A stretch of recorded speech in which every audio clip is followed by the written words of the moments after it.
Don't go there. Welcome, everybody. It is 6:30, January 7th, 2015. Happy New Year. And this is the Town Council's work session to discuss the capital improvement program. The first thing on the agenda is the Pledge of Allegiance, so please rise with me. I pledge allegiance to the flag of the United States of America and to the republic for which it stands, one nation, under God, indivisible, with liberty and justice for all. Thank you. And now we can proceed with the fun. Steve Alfred, our great town manager, is going to present the capital improvement program. Take it away. Okay, I've got a 6-hour presentation for you this evening. We didn't give you slides because it ended up being that the slides amounted to 108, but we will go through them. What I'm going to ask is first to start out by saying, what are we doing tonight? On the capital budget, we're going to be looking at really the financials and municipal programs. Tomorrow night, we're going to look at the leisure services, senior services, recreation, as well as impact fees and affordable housing calculations.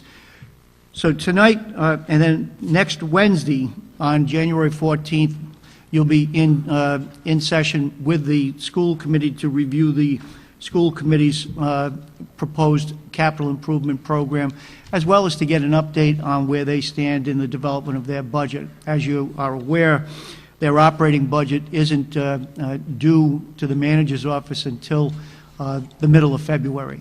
So hopefully they can provide you with some advice at that point as to what they will be deliberating on over that next 1-month period. If we move on and we're ready to start, the budget message provides a great deal of information as far as what we're trying to accomplish in the development of the capital improvement program. And the first question always is, why are you going to develop a capital improvement program? And there's really 3 reasons that I answer, and that is that we need to provide a comprehensive statement as to what are the community needs, what are the different functional areas that we have to be involved with. And this is presented within that page 1, as well as we need to provide the development of a prioritized implementation program that's going to meet those different needs that have been identified. And third, we have to make sure that from a financial perspective that we have an ability to pay and not to overburden the taxpayers in terms of meeting that program. If it's too expensive a proposition, then what we need to look at is, in that prioritization, what items need to be cut back. When we look at the focus of a capital improvement program, it really is to review all of the different projects. Also, for us to provide justification at a staff level on what the need is and what the projected schedule is for completion.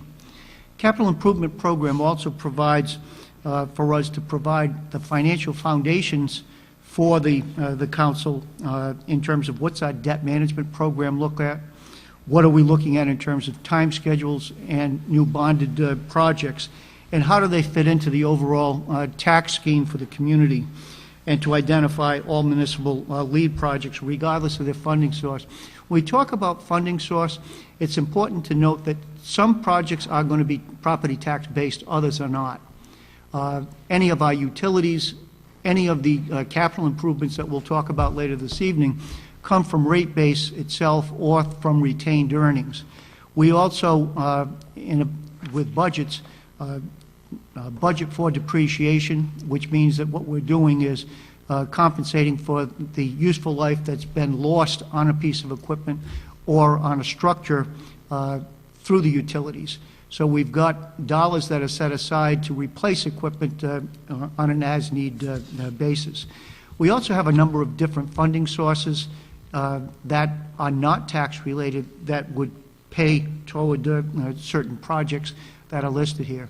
We also have initiatives that come from the public where private dollars or private nonprofit dollars are raised as a means of providing a public improvement that must be approved by the town if it's going to be allowed on municipal property. We all, when we look at those type of funding sources, we also want to look at what the long-term operational cost would be associated with it. When you look at recreation tomorrow night, you'll see a project listed there on a band shell. Well, the proposal on the band shell would be totally private funded, but the question would be, what would the operations be associated with that in the future?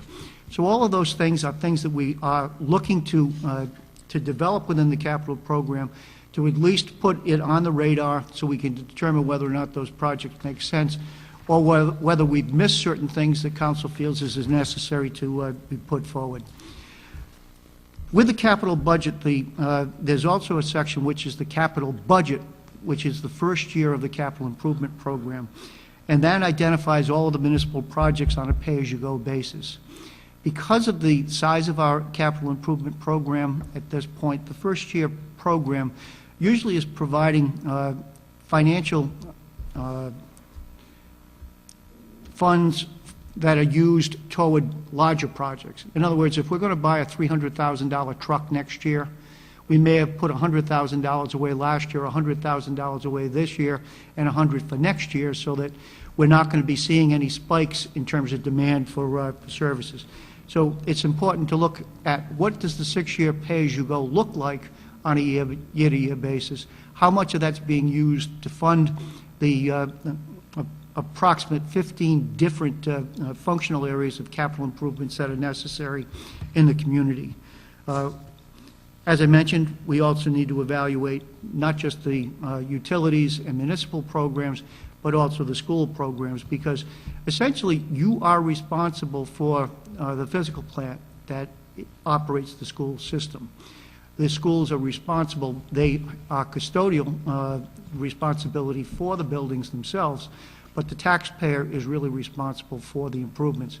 As you'll see, as far as the capital improvement program next year for the schools, we're looking at a long-term program that's got about $5.6 million in improvements over the next 6 years, where there's been about $720,000 that's been spent in the current year for capital needs. We have to look at how does that fit into our overall scheme in terms of being able to pay for those improvements and keep ahead of the improvements on maintaining the various buildings that are maintained by the schools. Now, the question is, what is a capital item?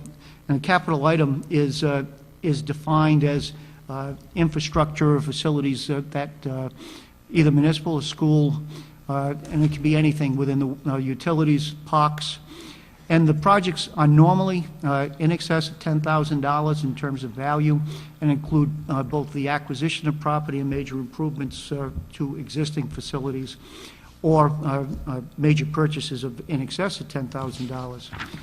When you get to page 2 on the budget message, you'll see a summary of the capital improvement program that's proposed for the 6-year term. And you'll see that there's really some major changes from the adopted program on 14-15 to the 15-16 year. Major change that's there is the utility programs were shown a $2.2 million program in the current year adopted year, and that's going to zero. That's because that's for the water line installation along Route 1 in South Shore. We expect to have that project completed before June 30th of this year, and that project, so there would be no funding necessity for that type of a major program in the 15-16 year. Also, as far as the schools, we're showing a decline of $714,000. That's because last year we adopted a 6-year program, and the first year of expenses was $714,000. That's what they actually expended. So it subtracts where we had a program approved by the state at $6.5 million. Now there's 5.8 that's left to be completed within that project, so that's why that 714 is down. Municipal programs are down by about $200,000 in total, and there's substantive changes there, and we'll talk about those as we go along. Leisure service is up about $1.7 million. On that amount, there's about $130,000 that's associated with changes in the program for Marina Park, and $1.15 million in changes dealing with the recreation gym, community gym that was approved by voters for that last $1 million in November. So those are the major changes that are listed there. When we look at the pay-as-you-go portion or the capital budget section, what we're looking at is about a $26,000 increase in the general fund. The water and the wastewater, again, those are rate-based, they're not tax-based, and are usually paid for through retained earnings. We're going to see some major changes over the next probably 5 to 6 years, particularly in the wastewater area. That facility was first constructed in 1976, 1977. A good deal of the major elements, the generators and pumps, are in need of replacement at this point. And those, we'll talk about those to some extent later on this evening and talk about the funding. Because our wastewater program is a regional system, it means that both Narragansett and the university pay their proportionate share for any of the capital improvements. So while we may be looking to spend a total of $545,000, about $300,000 of that dollar amount is actually going to be a South Kingstown cost that will come from South Kingstown's retained earnings.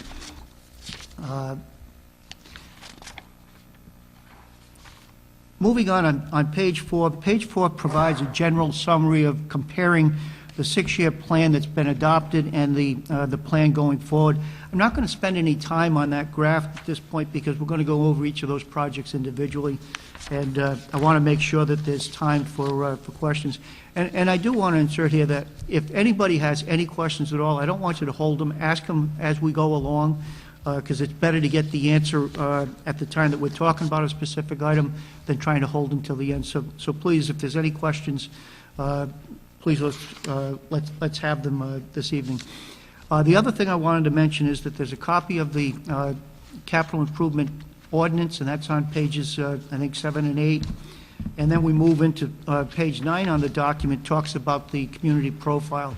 Demographics of the community are important because they provide insight, particularly with rating agencies, as to who is South Kingstown, what are they made up of, what are the financial backgrounds, and where have they been over the past 5 years, and where are they going over the next 10 years.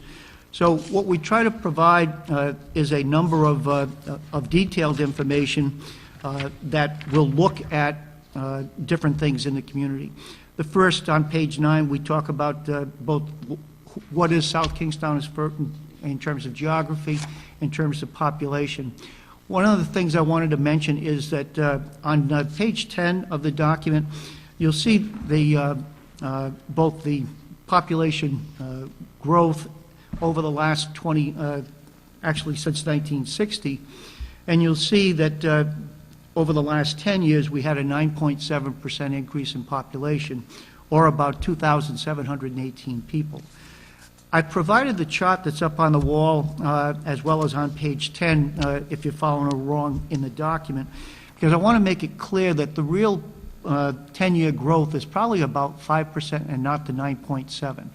And the reason being, and I think I mentioned this when we did the initial budget hearing, is that the non-institutional population is really URI.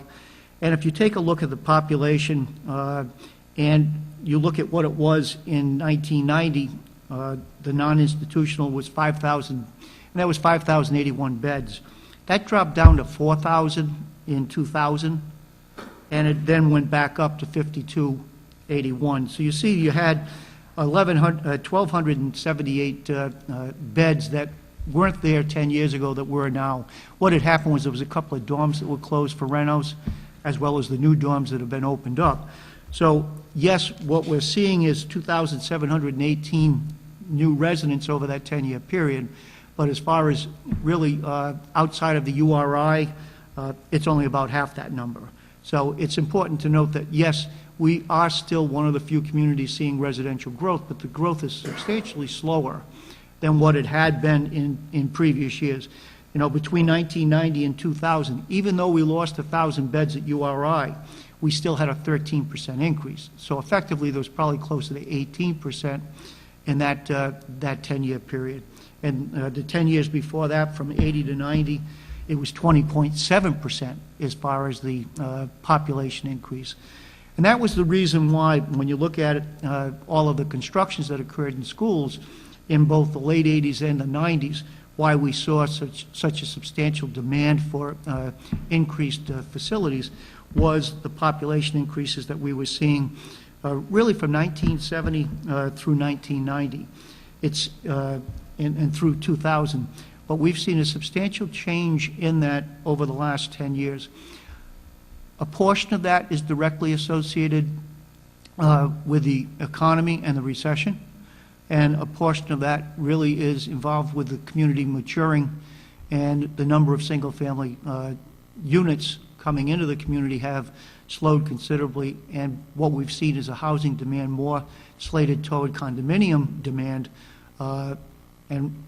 than we did see in the 80s or the 90s. So we're seeing a change, and what we're also seeing is an aging population. We're seeing an older population come in, and when you look at this chart and you look at the population between 15 and 24, age 15 and 24, you're seeing that that's where we had the growth. That's the university. When you look at under 14, what you're seeing is we're actually losing population, which is then reflected in the decline that you're seeing in your enrollments in schools. So it's important to look at the data to really understand where we've been and where we're going. What this is really suggesting is that we're going to see greater demands for older services, elderly programming. We're going to see the need for expansions in the future, probably in the EMS market, which would be the direct driver based on an older population demand. And we're going to see a reduction in school population if we continue to see the trends that we're seeing right now. Without the new housing construction, we would tend to believe that erosion on enrollments will continue, and in fact the estimates that the school department has is showing probably student loss in the 80 to 100 students a year over the next 5 years. And that's based on an annual review of the live births in South Kingstown, as well as the in-migration. So there's some changes that are coming, and what it means is that we're stabilizing, which isn't a bad thing, because when in the 80s and the 90s, when we were constructing 2 and 3 school additions over on a year-to-year basis, and we were incurring additional debt to be able to manage that growth, it was a different period. We've been able to go without any new bond issues really since 2007 going forward. What that's allowed us to do is to have a substantial reduction in what our overall debt levels are for the community, and provides us with greater opportunity to take a look at where we want to go over the next 5 years and target it toward where they see the growth and the demands are going to be. Moving on, when we look at housing, and the housing is shown on page 11, you can see that we're continuing to see that a very stagnant market when it comes to housing values. We're still certainly well above what the state average is. Over the last year, we've gone from about 300,000 to 306,000, which is about a 2% increase in South Kingstown housing. The state has also gone up a bit, but is still at around 218,000. If you go back to 2005, our average values are up at $380,000. So you can see there's been a substantial erosion based on the housing bubble burst that we did see. We are seeing that the number of year-round houses continues to be stable at around 70 to 75%, and owner-occupied continue to be predominant in our housing market. When we look at community factors, we want to take a look at, well, what's those values, and what value and tax levy need to be looked side by side, because You can have different tax rates but and different assessments. The real question is, what do those assessments and rate changes mean in terms of the pure tax levy that's being charged for an average home in South Kingstown? And you can go back over the 10-year period, and you can see the taxes are up about $882 over what they were 10 years ago. And what we can see is, even though the value has changed and assessment reductions have occurred, it's an average of a 1.91% increase in when we go back those 10 years. And you can see in the 2005 and 2006-7 years, we had increases in the 4 and 5%. Also on that same page is a 5-year history growth. And what you can see is this takes a look at what has our levy increase been. And again, not the rate, because the levy is the important component here. What's the levy going up on a year-to-year basis over the last 5 years? And the average was 1.5% average per year. And when we look on a statewide basis, the average across the state's been 3.03. In the 14-15 year, the one that we're currently in, we went up 0.78%. And the state's average, which they just posted these numbers last week, the average was 1.64. So we're at less than half of what the state increase or statewide increase was. As a disclaimer, I would say that one community, Warren, had an increase of 7%, so it certainly jumps the value. But still, we've been consistent, particularly over the last few years, in being able to maintain a, in the 1% range, and an average of 1.5%, even though this year was just at 0.78. One of the things that I also look at is what's the levy per capita, and the levy per capita in South Kingstown this year is about $2,200. And if we look across the general area, Narragansett's in at $2,904, Charleston's in at $2,899, North Kingstown's at $2,651, and Westerly's at $2,866.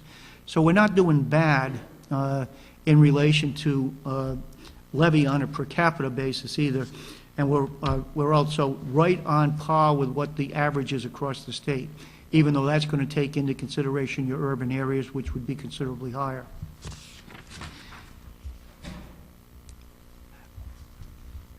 Moving also to the bottom on page 12 is an indication for you as to where does your tax dollars come from in terms of the percentage that is residential to commercial. And you can see that 81%, almost 82% of every tax dollar is coming from residential, and 11% coming from the commercial base. I think the most important factor on that chart, though, is how much is coming from motor vehicles. That's a 5.18% of your levy, even though it's 4% of your roll. And the reason I see that as a concern is, as I mentioned to you in December, our main concern is what are the changes going to occur with motor vehicles. That 5% right now is directly related to the state reducing the exemption from $6,000 down to $500. So when we went to a $3,000 or a midpoint, it still increased us from about 4% up to 5%. And we could be pulled back on that with legislative changes that may occur over the next year. A couple of other things. We look at the tax base. I want you to see what happens with reval. Based on the bubble burst, we went from 4.3 billion down to 4.1 billion. We're increasing again for 14 and 15, but most of that is based on new property tax growth occurring with new construction in the community. I mentioned last month that we were expecting about a 0.75% increase, or $30 million. I'm going to tell you now, I think it's going to be probably at about a 0.5 at this point. So I think we're probably looking at the $20 to $25 million range versus the $30 million that we were showing here for 15-16 as far as new growth. Steve, can I stop you? What page is this table on? That one is not in the book. okay. This was, I just wanted to bring this up because I had told you when we did the initial budget review that I anticipated that we would see about a 0.75% increase. I want to make sure that it's, best information I have now after looking at the December 31st values that the assessment roll looks as if it's probably tracking at closer to 20.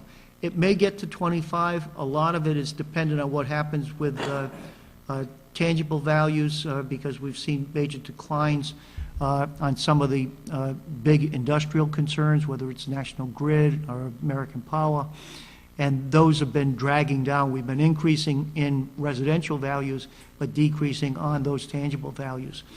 But at this point, taxable growth is important to us because for every $10 million in new growth that we get, you're generating about $155,000 in new tax dollars. So that new $155,000 is $155,000 less. Any increase in tax levy has to come out of the existing tax base. So that's why we watch that closely and try to track that on a month-to-month basis. Steve, if I could just ask one question too. What you just explained, this has nothing to do with the impact fees, correct? This is strictly tax No. rolls? Okay. And Steve, you said it's going down, right? The taxable growth? Is that what did you just say on the 25%? I'm sorry, I'm not asking, getting your question, Carol. Oh, on the taxable growth, you said it went down? No, I didn't say it went Oh. down. What I said is that my estimate in December was that we would see about a $30 million increase in taxable property for the 15-16 budget. What I'm saying to you now is it's probably going to be down below that, which it could be as low as 20. I think that by the time we're done, it's going to be someplace between those two numbers. But that's an important number because for every $10 million, it generates new taxes of the 155. Does that answer what you need? Yes, yes, that's exactly.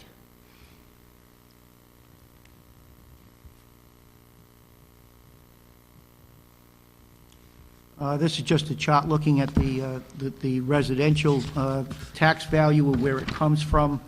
I don't want to spend any time with that. The next one that's on page 13 looks at community unemployment rates and looks at where we were before any of the recession occurred. And you can see the recession from 2007 to 2008, we saw the climb all the way up through 2010 at the 10.3%.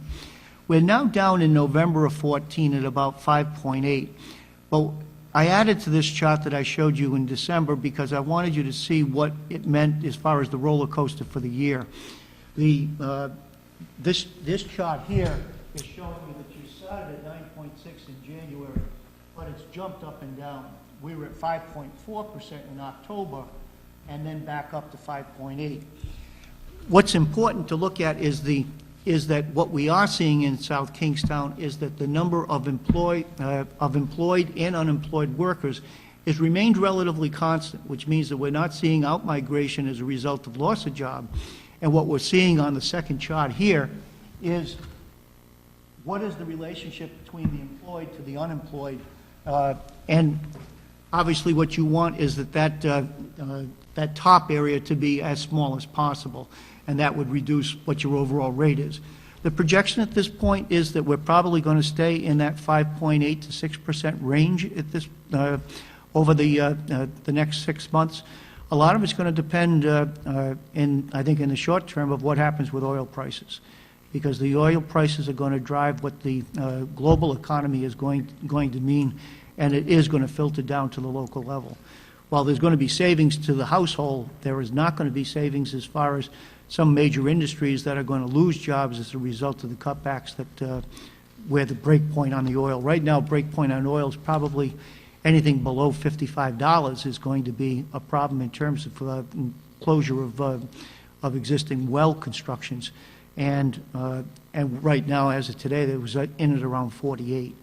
So from a global perspective, we've got to still be careful in terms of watching what's going to happen there. Certainly, Texas is going to be more impacted than Rhode Island on those types of things, but it will have a ripple effect overall. I also provide to you on a yearly basis, and it's on pages, I think, 14 through 20, the American Community Survey, which is put out by U.S. Census, and it looks at probably 10 or 12 different areas, from population to household types to, population mobility and employment, occupations. And I'm not going to spend any time with that, but I think it's an interesting snapshot of the community that you should take a look at. If we move on, I want to go to page 25 and talk about the municipal budget trends. I think this is an important page to understand, again, when we're trying to discern where were we and where are we going. And I think the most important thing on this excerpt page that I've got up on the board is to look at what the relationship is as far as current taxes. And you can see the current taxes from 2010 through the 2015, the 5 years, that almost 89% of your budget at this point for the general fund is coming from taxes, where it was at about 86%. So that's a major change of almost 3%. And you say, well, okay, why did that happen? And I think the telltale there is the state aid. And you can see that we've lost about $1.6 million on state aid to the municipal government. And the local revenues, the reason that you're seeing the loss there is because we lost monies both on investment returns. Those aren't there as long as the Fed was going to keep the investment rates low. And we also saw a reduction in the amount of building permit fees that were going to be obtained. Funds forwarded, that's down simply because we're trying to reduce the amount of monies that we use from the undesignated fund balance as a component of the following year's budget.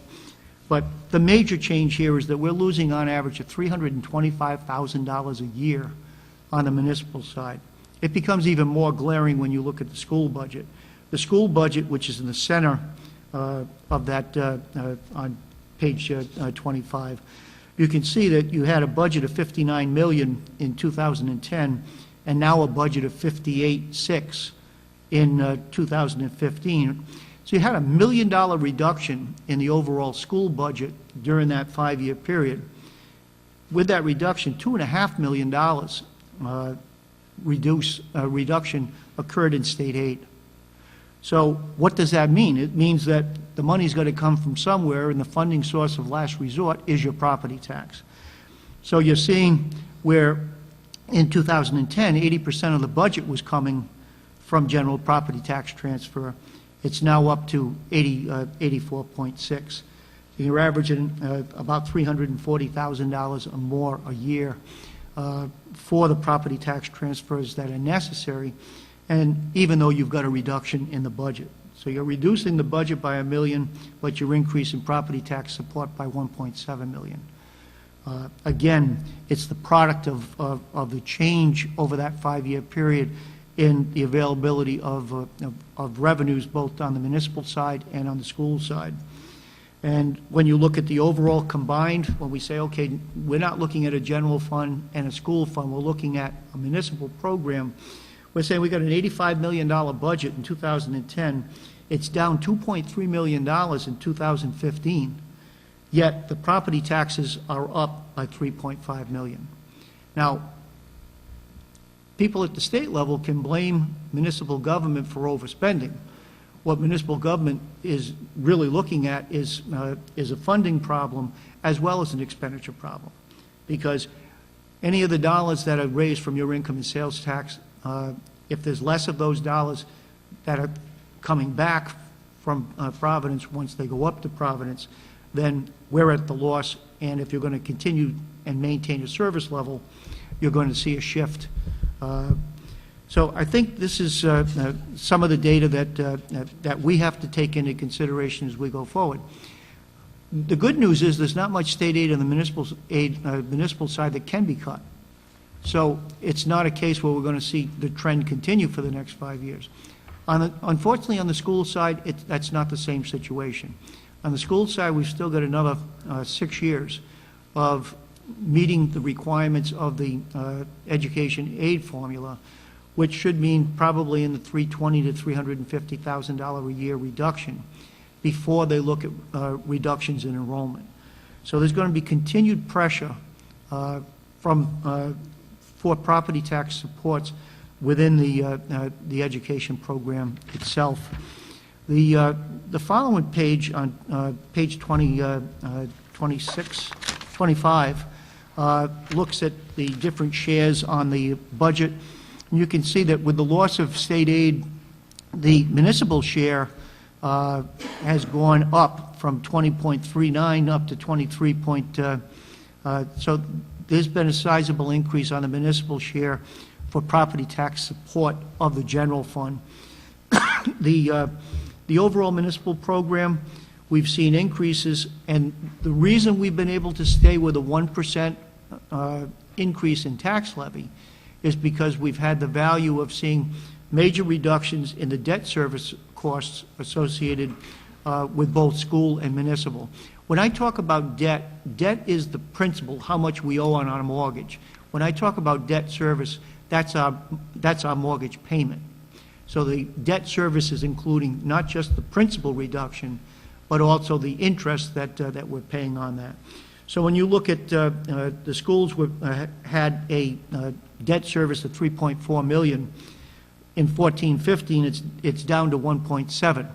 So we've had almost a $1.7 million reduction, which has allowed us to be able to withstand major increases in the property tax levy by redistributing the dollars that are freed up with reduced debt, by being able to reallocate that to both the municipal program and the school program. Had that not occurred, we would have seen major stress on the property tax levy and rate over the past 5-year period. Now, can that continue? Yes, it can. And we'll talk about debt loading and debt level, and if we did nothing, what it would mean, and if we do everything, what it would mean as we move forward. Taking a little bit more time than I wanted, but I think some of this stuff's important to take a look at. I also want to look at page 30 of the document. Page 30 is really a summary page of what you have in the capital improvement program. What we're looking at here is we're breaking out leisure services from general, municipal, school, and utilities. What we're saying to you here is you've got 15 different programs that have major cost factors. We're taking, if you look at the adopted program, it was $24 million. We're looking at the proposed program at 22.6. Obviously, one of the major changes is if we finish a project that's a major cost and it's not there the following year. So it's not as if you want to compare these numbers. It's just you need to see that what your normal cost for a town of South Kingstown going over the past 5 years and going forward is going to be someplace in every year you're going to look at a target of spending between $20 and $24 million in capital facility improvements or new programming to be able to keep things going the way they have been going. If you wanted to cut those things back and say, well, we're not going to do any of those things, then certainly what you would see is a reduction in the size of your program. But what you may also be doing is reducing projects that need to be completed and delaying those. And the longer you delay them, A, the price goes up, and B, if it's a value of not providing sufficient maintenance, the cost of preserving some of our structures or the equipment that we're running may in fact suffer. You know, one of the things people say is, well, gee, why are you always replacing equipment? The cost of labor right now in our operating program runs at about between 78% and 80%. So whenever we have people that are idle because equipment's not moving and not available to be able to do productive work, we're not losing just the equipment use, we're losing the labor cost as well in terms of wasted hours. So we've got to make sure that, first, we have a good workforce, but secondly, that we are able to give them the proper and safe equipment to be able to perform their job. And again, that's another one of the goals of this program, is it's to make sure we have that equipment to be able to provide the services that people anticipate receiving. Worst thing we can do is to not have sufficient dump trucks available with a heavy snow and not be able to get the town open within an 8-hour period. Those are the calls you would get if we end up with those type of situations. Or if we ended up with a system where a pump were to break on the water system and we weren't able to provide potable water for any period of time. So those are the things that we're looking under a capital program to make sure that we're staying ahead of what those issues are, but also not overspending. One of the things that we will also demand is that, unlike many towns, we will put the money in the capital improvement program into reserve funds. The reason we put that into the reserve funds is that if there's a projection that we need to replace a truck, let's say next year, and we put the money in, we're not going to have that money go back to fund balance at the end of the year. It's going to stay. What I don't want the departments to do is to say, well, gee, I got to spend it, so I got to buy the new truck before June 30th, even if the old truck hasn't provided the problem, and we can still get another 6 months to a year out of it. So what we want to do is to be able to make sure that we plan for functional obsolescence, that we plan for replacements on a proper basis, yet at the same time, we do not create incentives for people to spend the money in advance of the end of a fiscal year. So and the other thing that does is it allows the reserve funds to be there so that if there's an emergency situation and a vehicle, let's say, that we didn't expect to have to be replaced, has to be replaced, we can flip it and make sure that we can keep our stocks where they should be.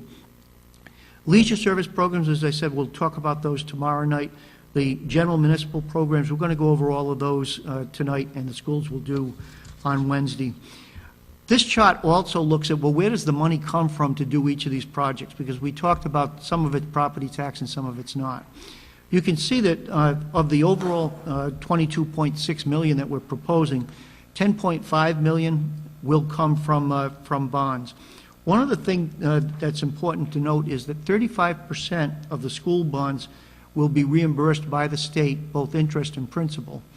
And the Guild bond that we're showing here is a bond that would be paid for based on the no property taxes. No money at all that comes from property taxes goes into the Guild operation. The Guild operation is paid for through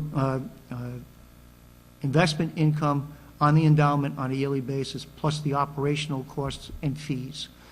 So when we look at the $1 million that we'll put into the Guild, that's not going to affect the property taxes. It's going to come based on the fact that we've got investment income that'll pay the debt service. We last had, the last bond for the Guild was in 1995.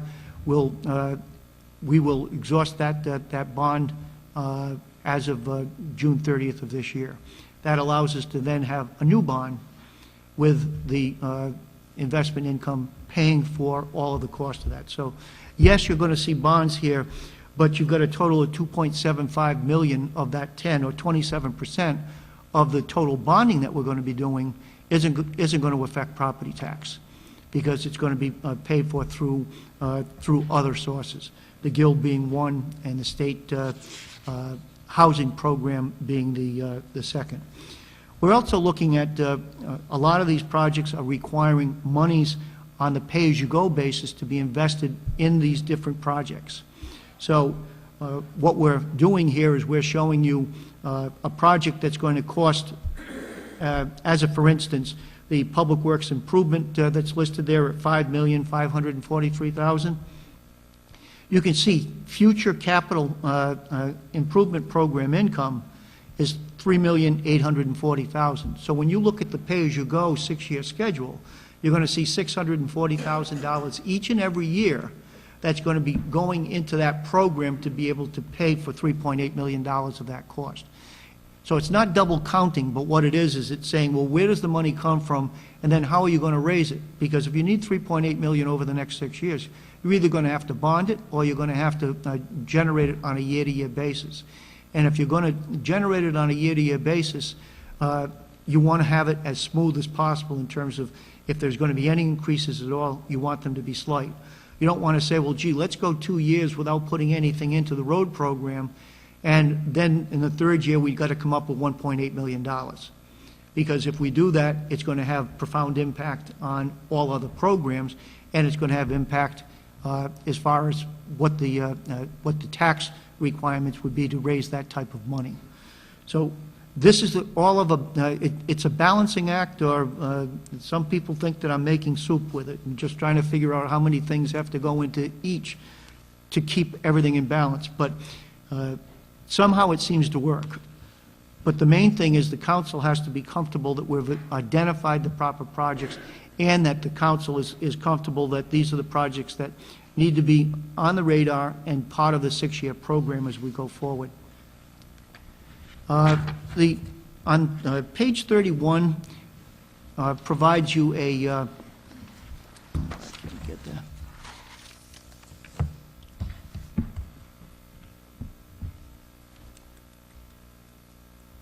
Frozen. All right, this provides the 6-year schedule. We're looking at, in the 15-16 year, we would put bonds out of $6,150,000. This would most likely be in the May-June of 2016 period. This would be once completion of construction has been had on the different projects, whether it's the school facilities or whether it's the Guild or with the recreation center. What we would look is when you borrow at the end of a fiscal year, it means that the first year of debt service payment would be in the following year. So you wouldn't pay debt on that first 6.15 until the 16-17 fiscal year. Same would happen in 17-18. We'd look to a May-June period and a May-June in the 1920 year. So you can see we would borrow that 10.55, and now as we go forward, we'll talk about the debt payment schedules that'll be necessary to meet that meet those schedules.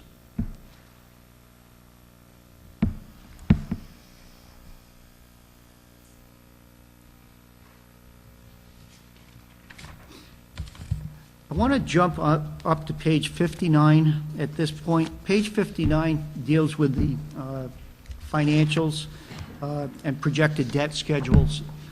So now we've talked about what we need to put into bonding. Now let's talk about, well, what does the bonding implications mean to the community? On page 59, I've got two charts for you. The first is the prior year bonded indebtedness. And this is to say, well, where have we been? And again, we need to look back before we go forward. In 2006, you had bonded debt of $41.8 million for the community. That's been reduced down to $14.3 million in the when we get done paying off everything for June 30th of 2015, current year budget. So you can see there's been about a $27.5 million reduction in bonds outstanding. This is about 66% of the indebtedness paid out over that 10-year period. Moody's looks at seeing a 50% reduction over a 10-year, so we've been aggressive in terms of being able to retire over 65%.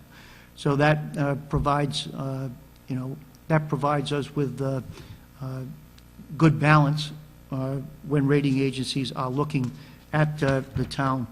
When we look forward on the existing debt at the bottom of the page on page 59, what happens if we don't sell any of that $10 million in bonds? Well, what it means is that we'd go from the $14.3 million that we showed on the previous chart, and we would be down to $4 million. So over a 6-year period, we would take out another $10 million, and as a community, we'd owe only about $4 million. I don't recommend that, because I think that what you're doing is that if we go for that extended period of time without capital investments, then what we're really looking at is ending up with a situation where we're going to be overextended in terms of maintenance needs or new projects that need to be completed or started being done on a timely basis. So that brings us to, well, if we're going to do the $10 million, the $10.5 million, what's it going to mean to us?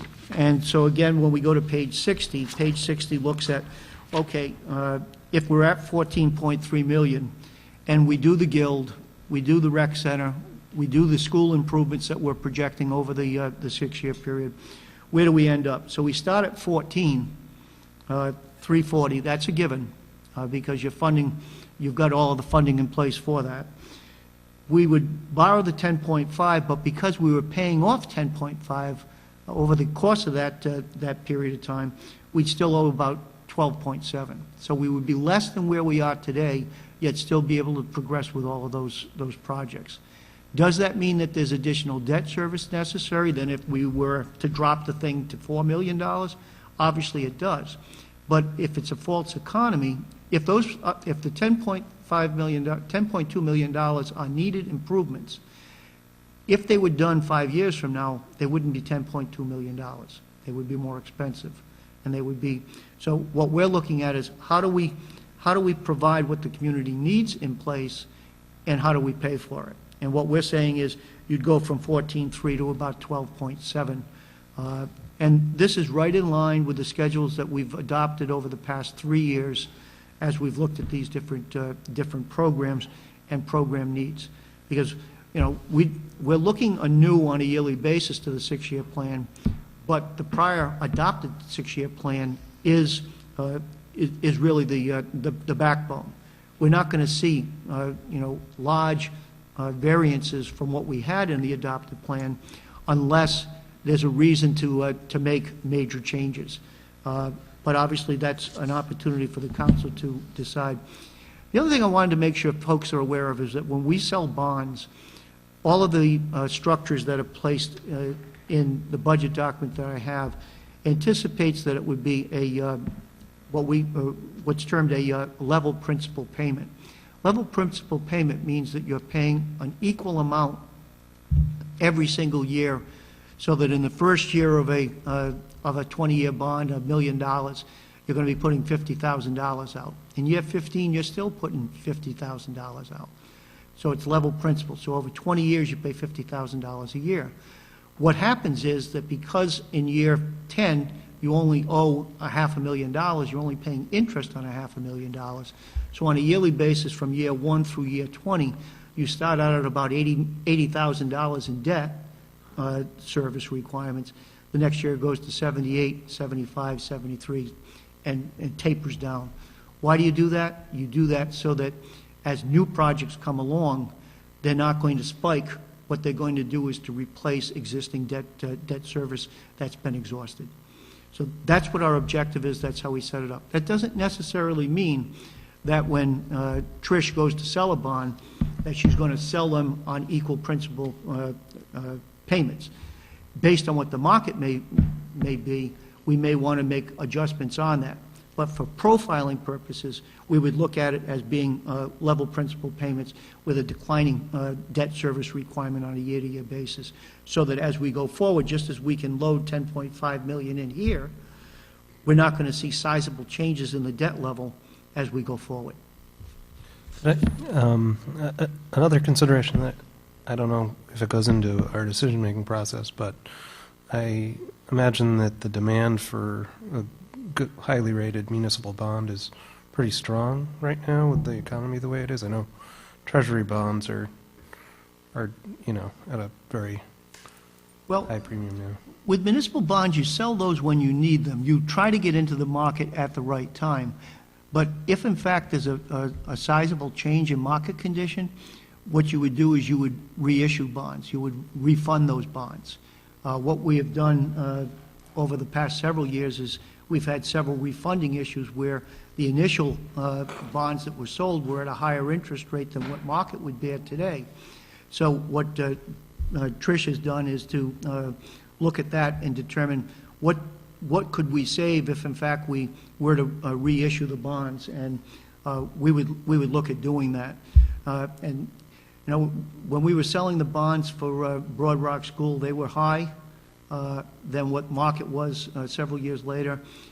So there was a refunding that was done on that. I think we refunded about $4 million, was it? About $4 million 2 years ago or 3 years ago. And we were able to save about $500,000 in future interest costs by doing that. So, yeah,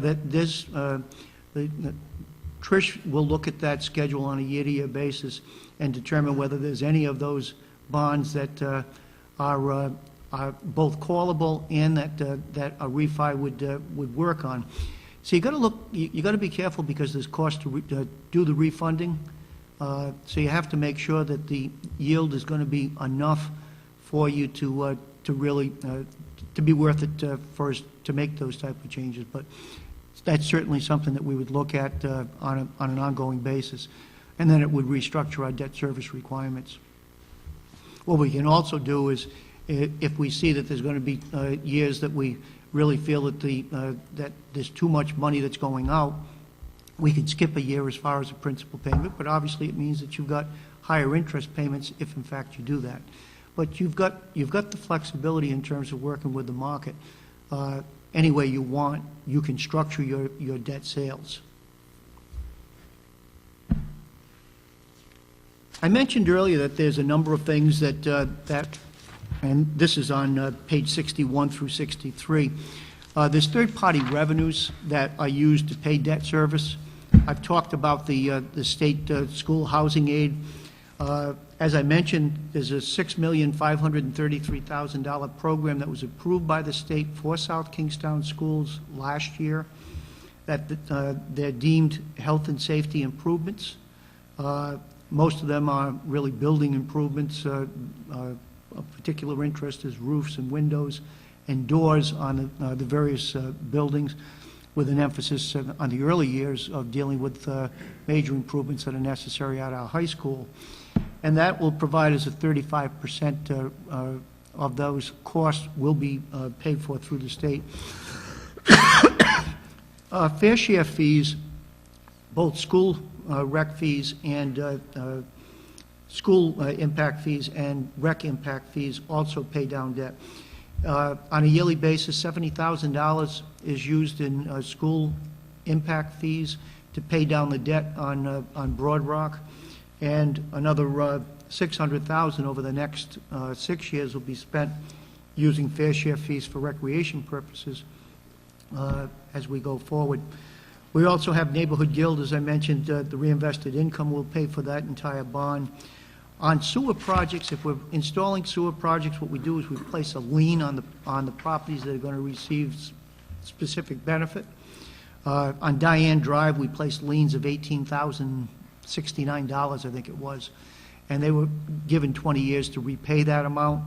And so on a yearly basis, they're paying us, which we then use the money to pay the debt service on those wastewater bonds.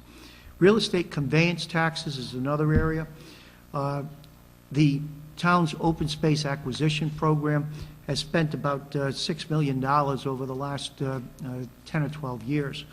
And $1.70 of the $2.20 real estate conveyance tax is based on a council directive, goes and is held by the Open Space Reserve Fund. So that generates about $250,000 to $260,000 a year.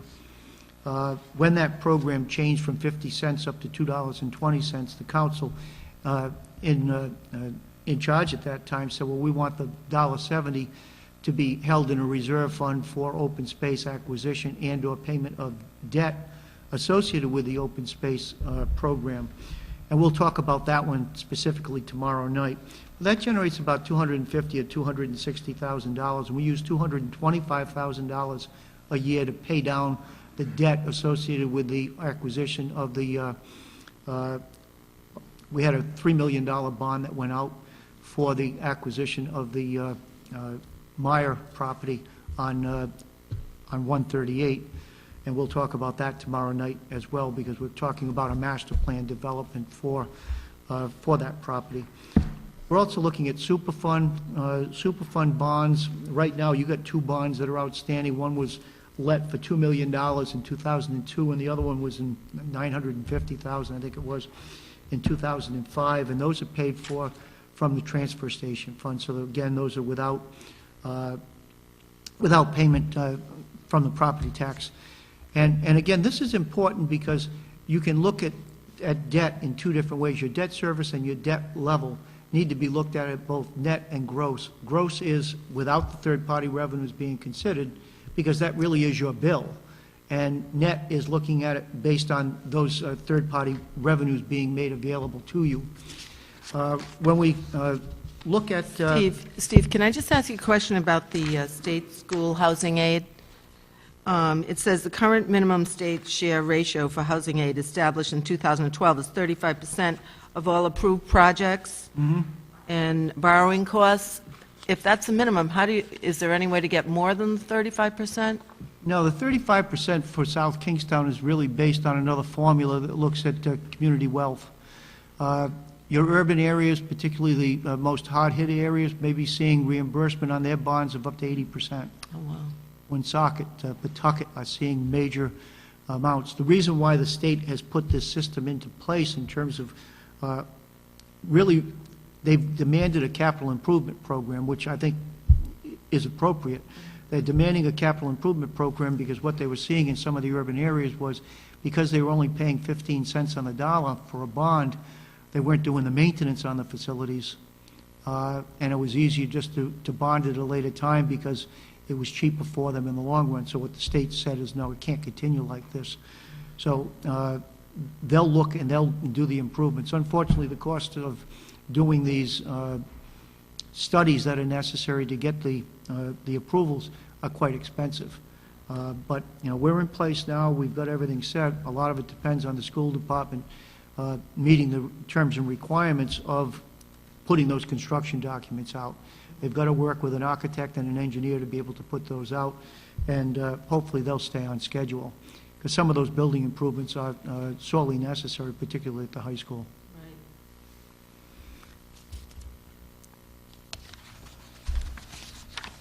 If you look on page 63 looks at the things we've been talking about on where the third-party revenues are coming from, and again, it's that $2.75 million. I'm not going to spend any time on that. And also, if you look at the bottom on this chart, and actually on page 63,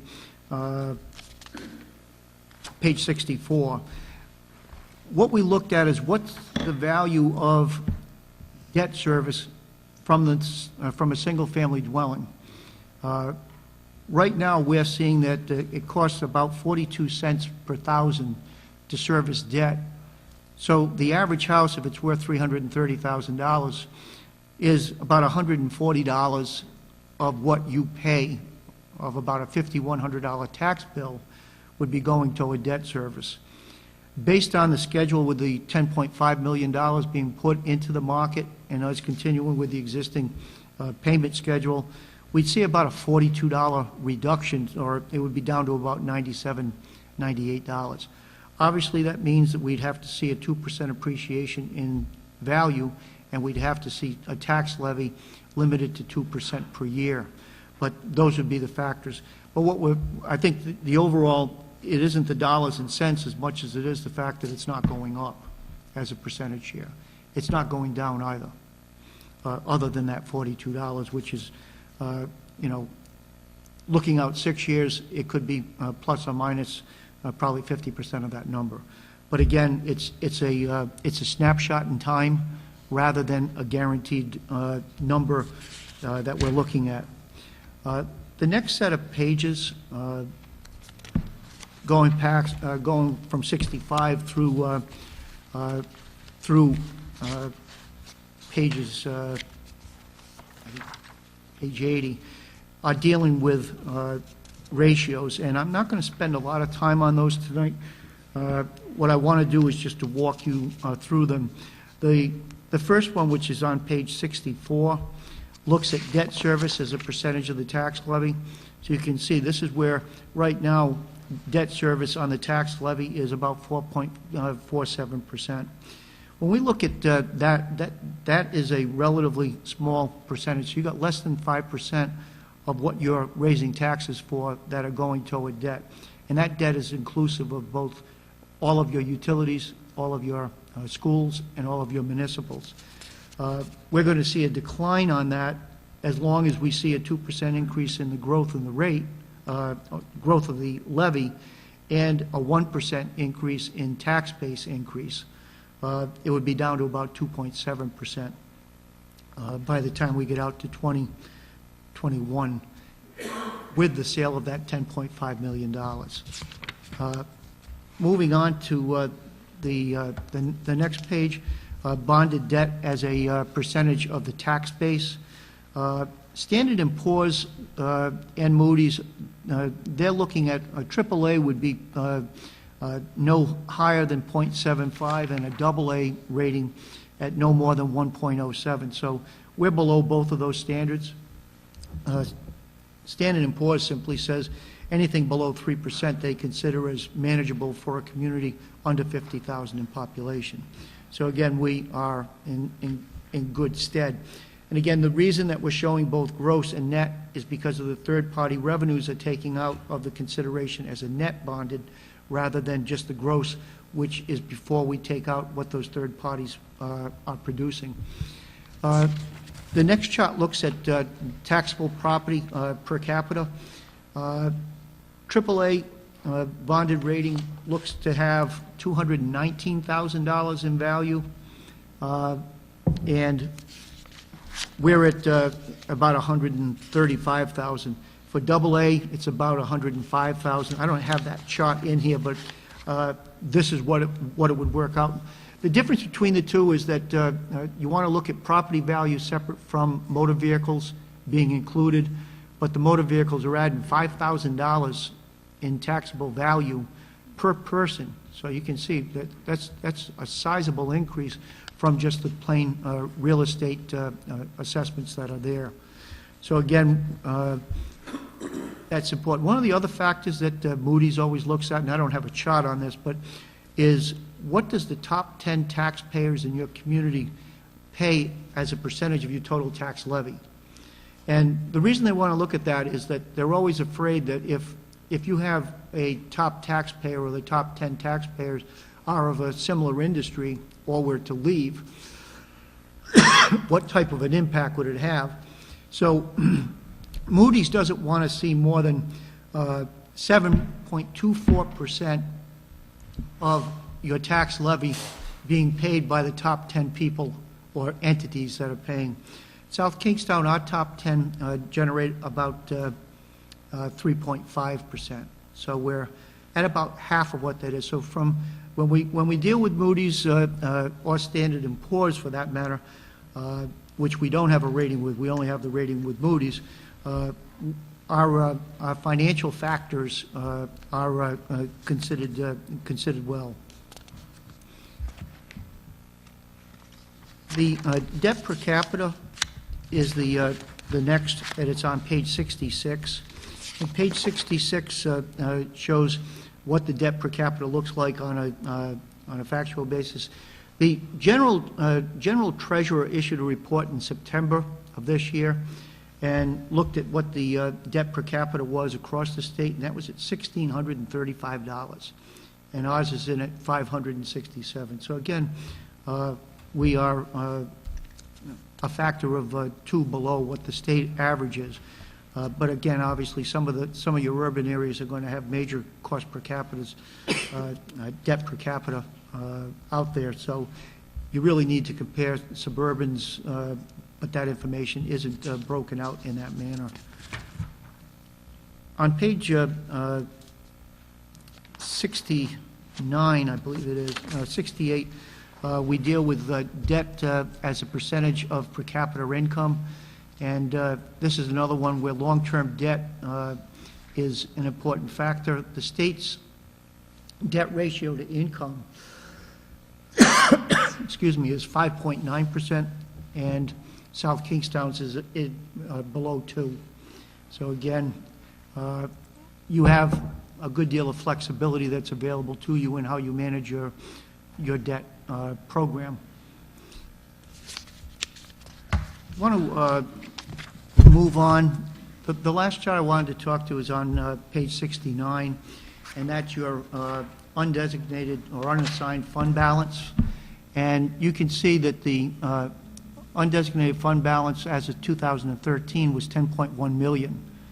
And that amount is now, when we have just finished the audit for the 13-14 year, we will be reporting a $1,259,000 surplus for the 13-14 year.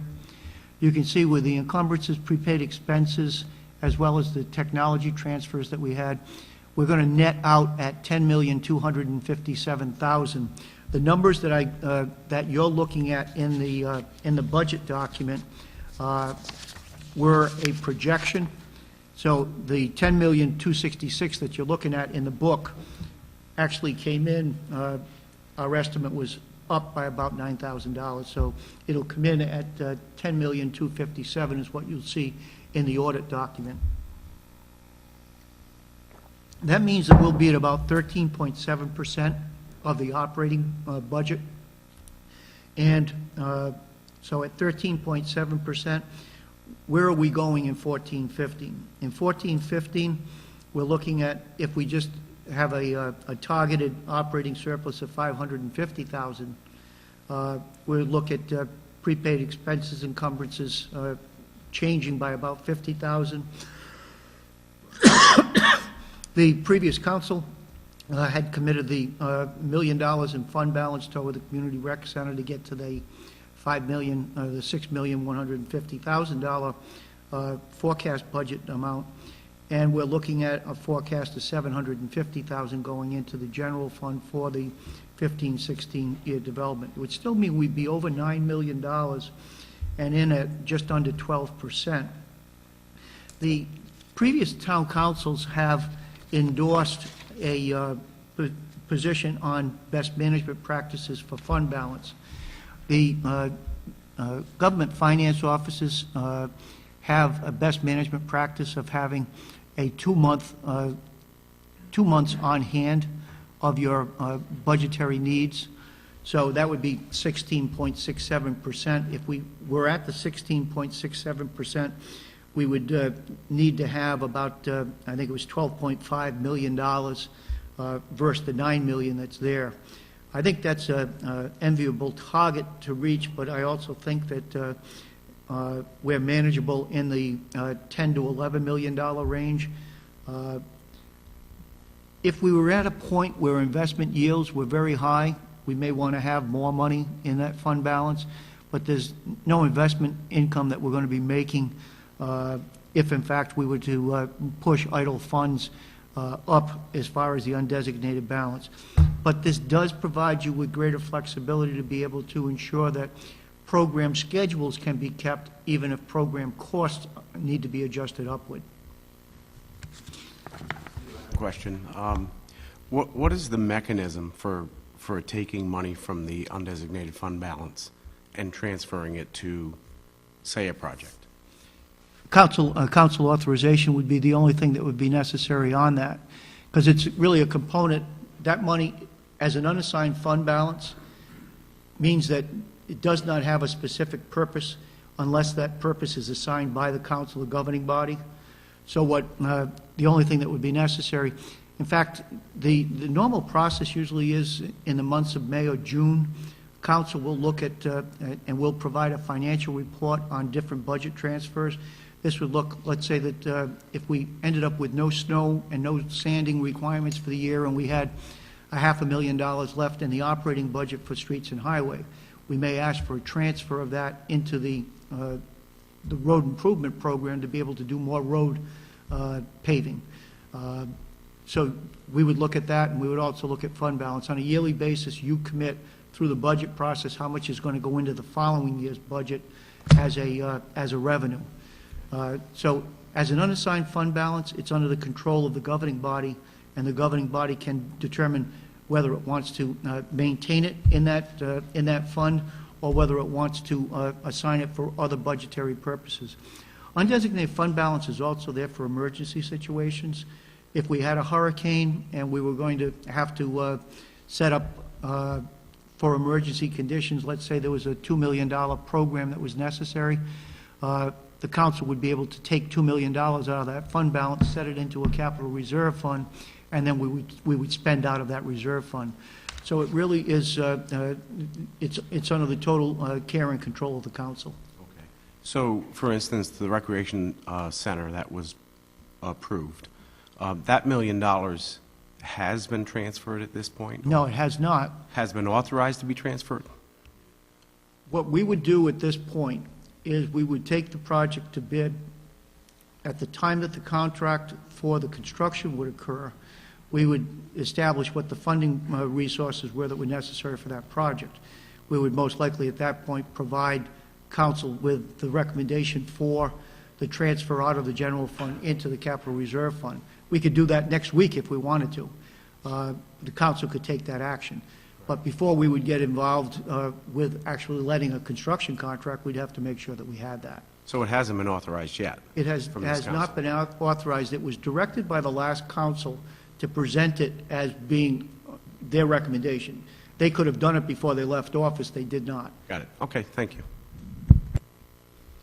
Okay, we're going to go into the long-term, and that starts on page 32.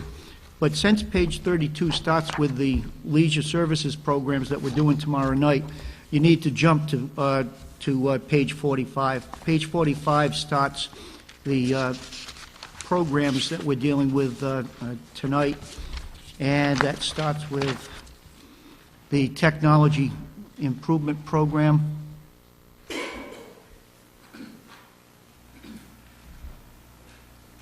Technology improvement program, we're going to be doing several things over the next few years. Lori wasn't here tonight, was she? The first is in the 15-16 year, we're looking to put the voice over internet protocol into place, which is really a new telephone system. That'll cost about $80,000. And we're also looking at website development. The last time that the town's website was updated was back in 2008-9. It needs to be changed at this point because it doesn't meet technology requirements, and the ease of use and being able to do posting on it is quite difficult. So what we're looking to do is to be able to revamp that whole thing to add to greater transparency in terms of what is on the website, as well as the ease of use of that site. In 16-17, we're looking at the need to upgrade our Microsoft Office licenses. As noted in the document, you'll see that we're still using Office 2007. We've had 2 releases and we're 6 years behind. I won't say that we're behind because I think most places are still in 2007 issue, but what's going to occur over the next couple of years is there's going to be a lack of maintenance maintained by Microsoft for that edition. So we'll have to change the licenses and upgrade to a higher level. We're also looking in 17-18 is that we're anticipating that network equipment is going to need to be upgraded at that point. Since it was last, the networks were last established in the 10-11 year. And in 18-19, we're looking at additional equipment replacement. When they talk about server virtualization, it's a fancy term for saying that really there's more drawers in a file cabinet and each of those drawers can be independent of the other drawers. In other words, you're taking one machine and being able to use it for 4 different purposes. So it's a virtual system rather than one box. I think it makes them happy to talk in those types of terms. What it means is that it processes the data for us and keeps it secure. We're also looking at the PC replacements that are going to be necessary in 2021. We have an inventory of all of our equipment, from the networks to the wiring, and everything has a projected schedule as to when it would be replaced. We don't replace the equipment unless it needs to be replaced. I mean, our biggest replacement this year came where we had to change over all of the computers that we use in Microsoft, one of the lower that was no longer being maintained. And from a security perspective, we had to get rid of anything that was operating the XP. So at this point, I think we're down to one computer that's left with that, the software that we're using for our gas pumps isn't capable of moving up even to this program. So we're going to have to be looking at that in the next couple of months. But we've made considerable strides as far as our technology program over the last couple of years. In the current year program, we're looking at a fiber installation, which will tie in all of our municipal buildings with a fiber network. So we'll be able to get off of the Verizon systems that we're using. It'll also connect the school system. The school system uses a wireless system for all of their different schools, but the trunk comes in through the high school. So once we tie by wire, tie the high school in, we'll be able to tie in all of our school buildings. So all the municipal buildings will be in. That'll also be capable of taking over a lot of our telemetry requirements for our systems. So we're going to build a much more secure system for the town in terms of data management as well as greater efficiency. There's, I think, about $100,000 that's been set aside for the fiber installation. What we're doing is mapping the area now and determining what the best routes would be to be able to pick up the most buildings. And that should be out to bid sometime this calendar year. When we look at the overall technology program, we're saying that over the next 6 years, we're going to need to spend about $365,000. And this is presented on page 46. And you can see that each of the items I've just talked about are listed there for the $365,000. And you can see on the 6-year program that we're looking at, the pay-as-you-go, is $245,000. So there's annual yearly contributions that are going into this reserve fund to allow us to be able to complete these projects on a timely basis. If there's any questions on any of the technology improvements, we can go over them now. If not, I'll move on to page 47, which is the reval.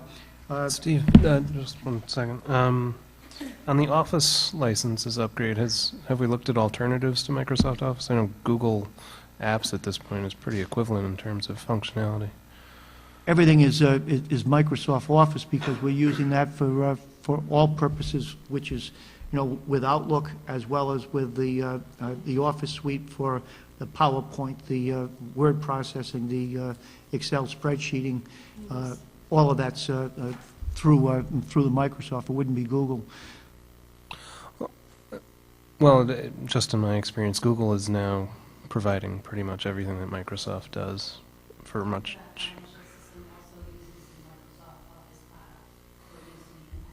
Okay. We'll Google that. Yes. I did list on page 47 the municipal land bank because I just want to keep people aware that voter authorization was provided for $750,000. The reason I asked the council to do this several years ago was because when land becomes available that may be necessary for municipal purpose in the future, you got to have the dollars to be able to move forward with it.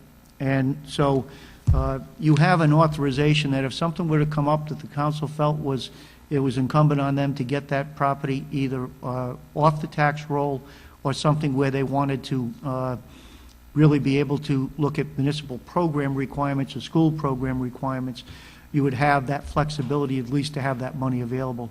This is one of the areas that when we dealt with Dominic Savio, we looked at it because we needed both the recreation space and we needed the school space. And we were able to negotiate because we had the flexibility of monies being available on others from various sources. But once all those other sources were used for us to buy that land, there was no more flexibility for the council. So we wanted the council to have that. So that money is there. It could be bonded if necessary. It's not scheduled to be bonded because we're not aware of any projects or purchases that are being suggested at this point or necessary for municipal expansion or school expansion for that matter.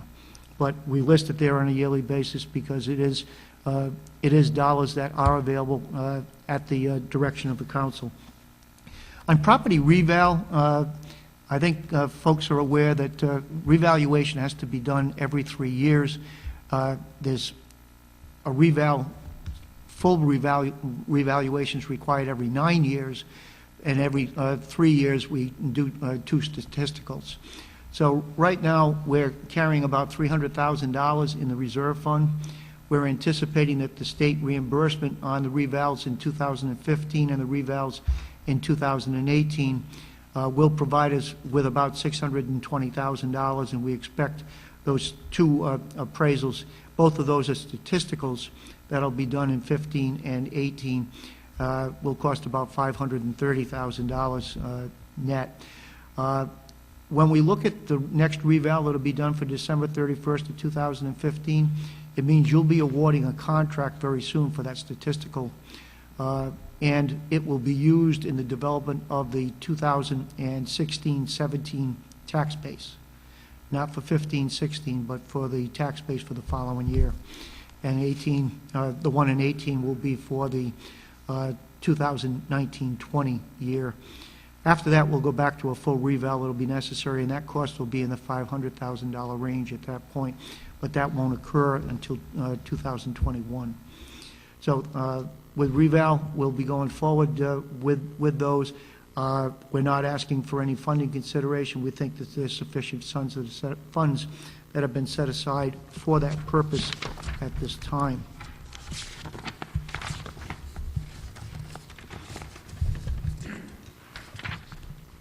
The next program I want to talk about is the Transportation Improvement Program, and that starts on page 48.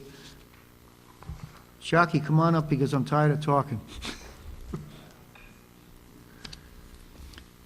When we look at the Transportation Improvement Program, road improvements, it really is looking at 6 different areas that are necessary. One is we need to deal with our road system. You know, when people talk about economic development and they talk about a healthy community, we have to have a proper road network of local roads. We spend a lot of time trying to evaluate the roads and be able to come up with a 6-year schedule of what roads are on the triage list to have improvements. John, why don't you walk them through the 6 different elements? Okay, you want to go on the next slide, Steve, or, oh, well, we can start here. First one is obviously arterial collector roads. In the past, we've had a pretty aggressive reconstruction program. We're actually reclaim the roads down to subsurface conditions where we have poor soils, because many of the older arterial roads in town were built by the farmers around the 1800s. So in many cases, we have poor soils, so we have to strip the road back, put down a geogrid to stabilize the soils, and then we'll reshape, regrade the roads, and then do the binder and the finish course overlay. So we've pretty much completed all that, although you see in the budget for the upcoming year, we do have Saugatucket Road from Route 1 down to Broad Rock Road in for reconstruction. That's one of the last roads we're going to reconstruct.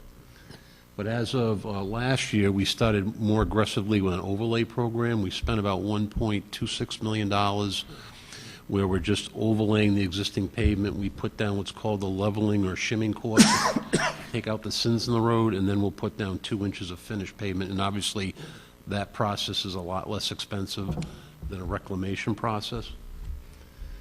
So that's pretty much the road overview. The third bullet is the one that we're probably been struggling with the most. I know Meg and Carol know about what's called TMDLs. These are total maximum daily loads. These are for the surface water bodies in town, and DEM has promulgated 7 TMDLs for 7 different water bodies in town. Most of those are for fecal coliform. And essentially what the TMDL says is it's the level of pollutants that are allowed in the water body that make it still fishable, swimmable, and I can list them. There's Saugatucket River for fecal coliform, Upper Point Judith Pond for fecal coliform, We've got phosphorus in Barbara's Pond and 100 Acre Pond. We have Enterococcus in Whitehorn Brook.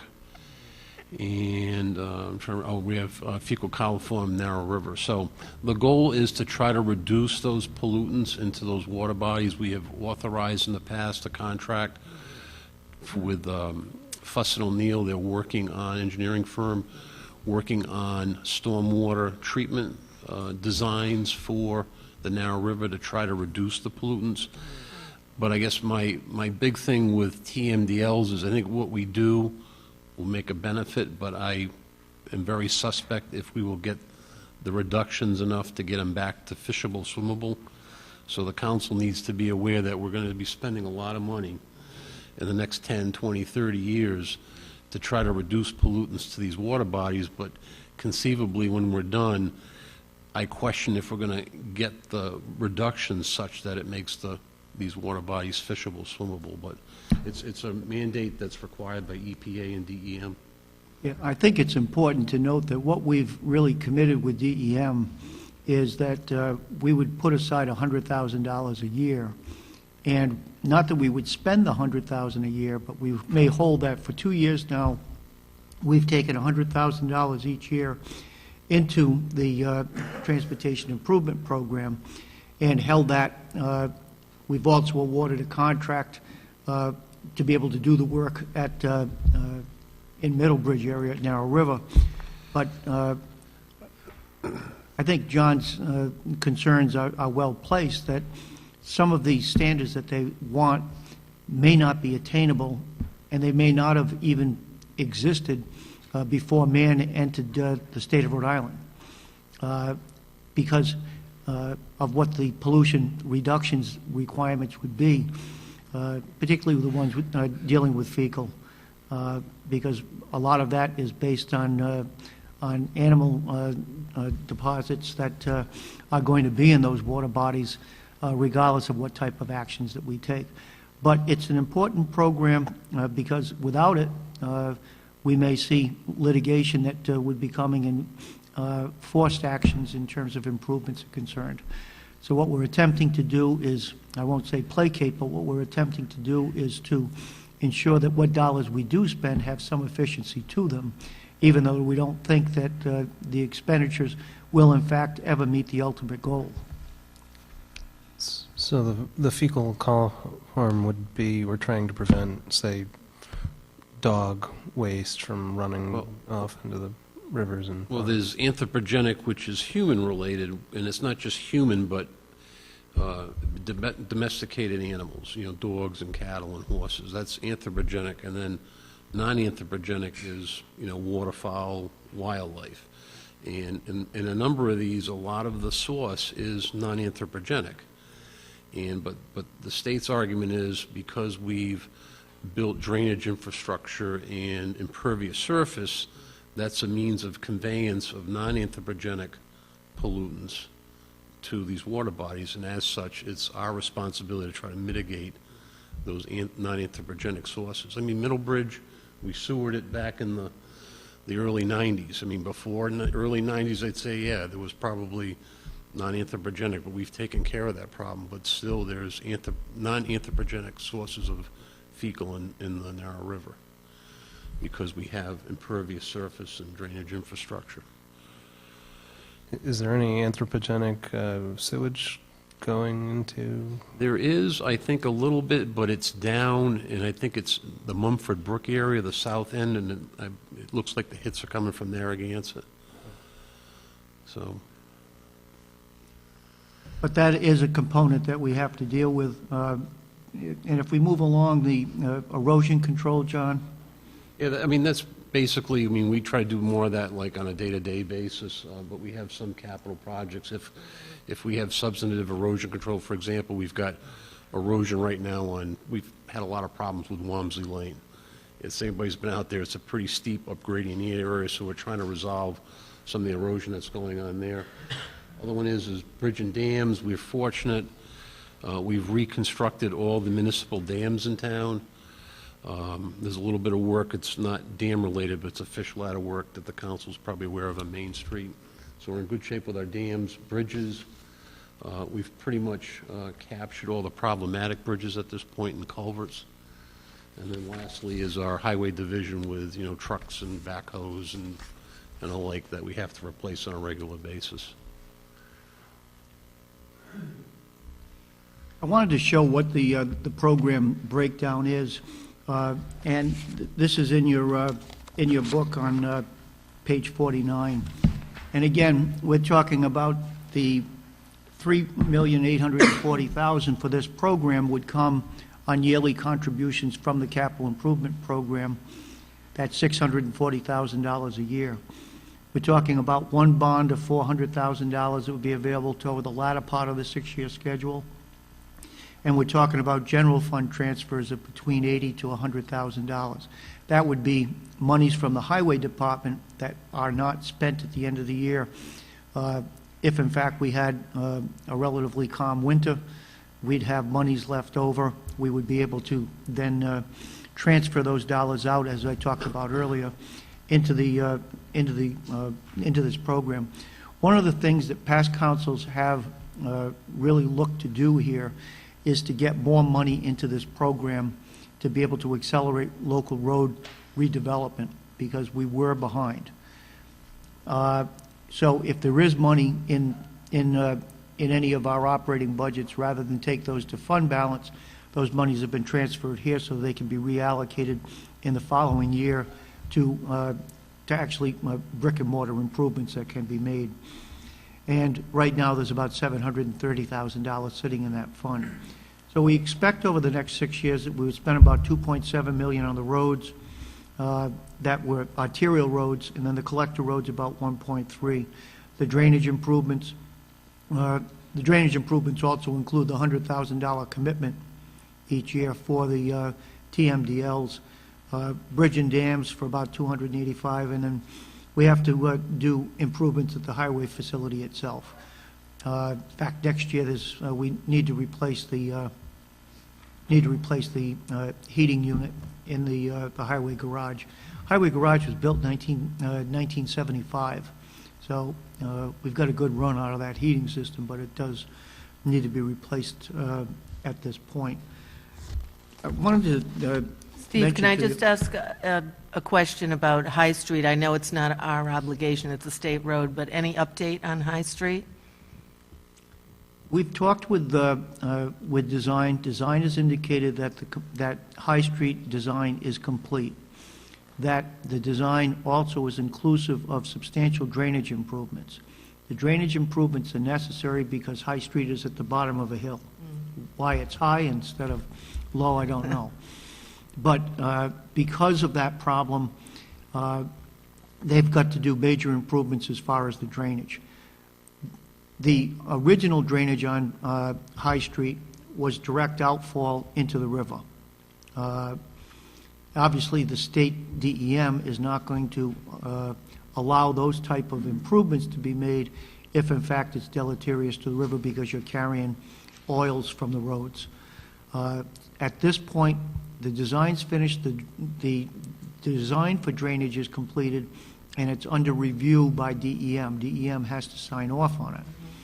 DEM established new rules and regulations for drainage improvements and a new drainage manual, and I believe that this project's going through that manual.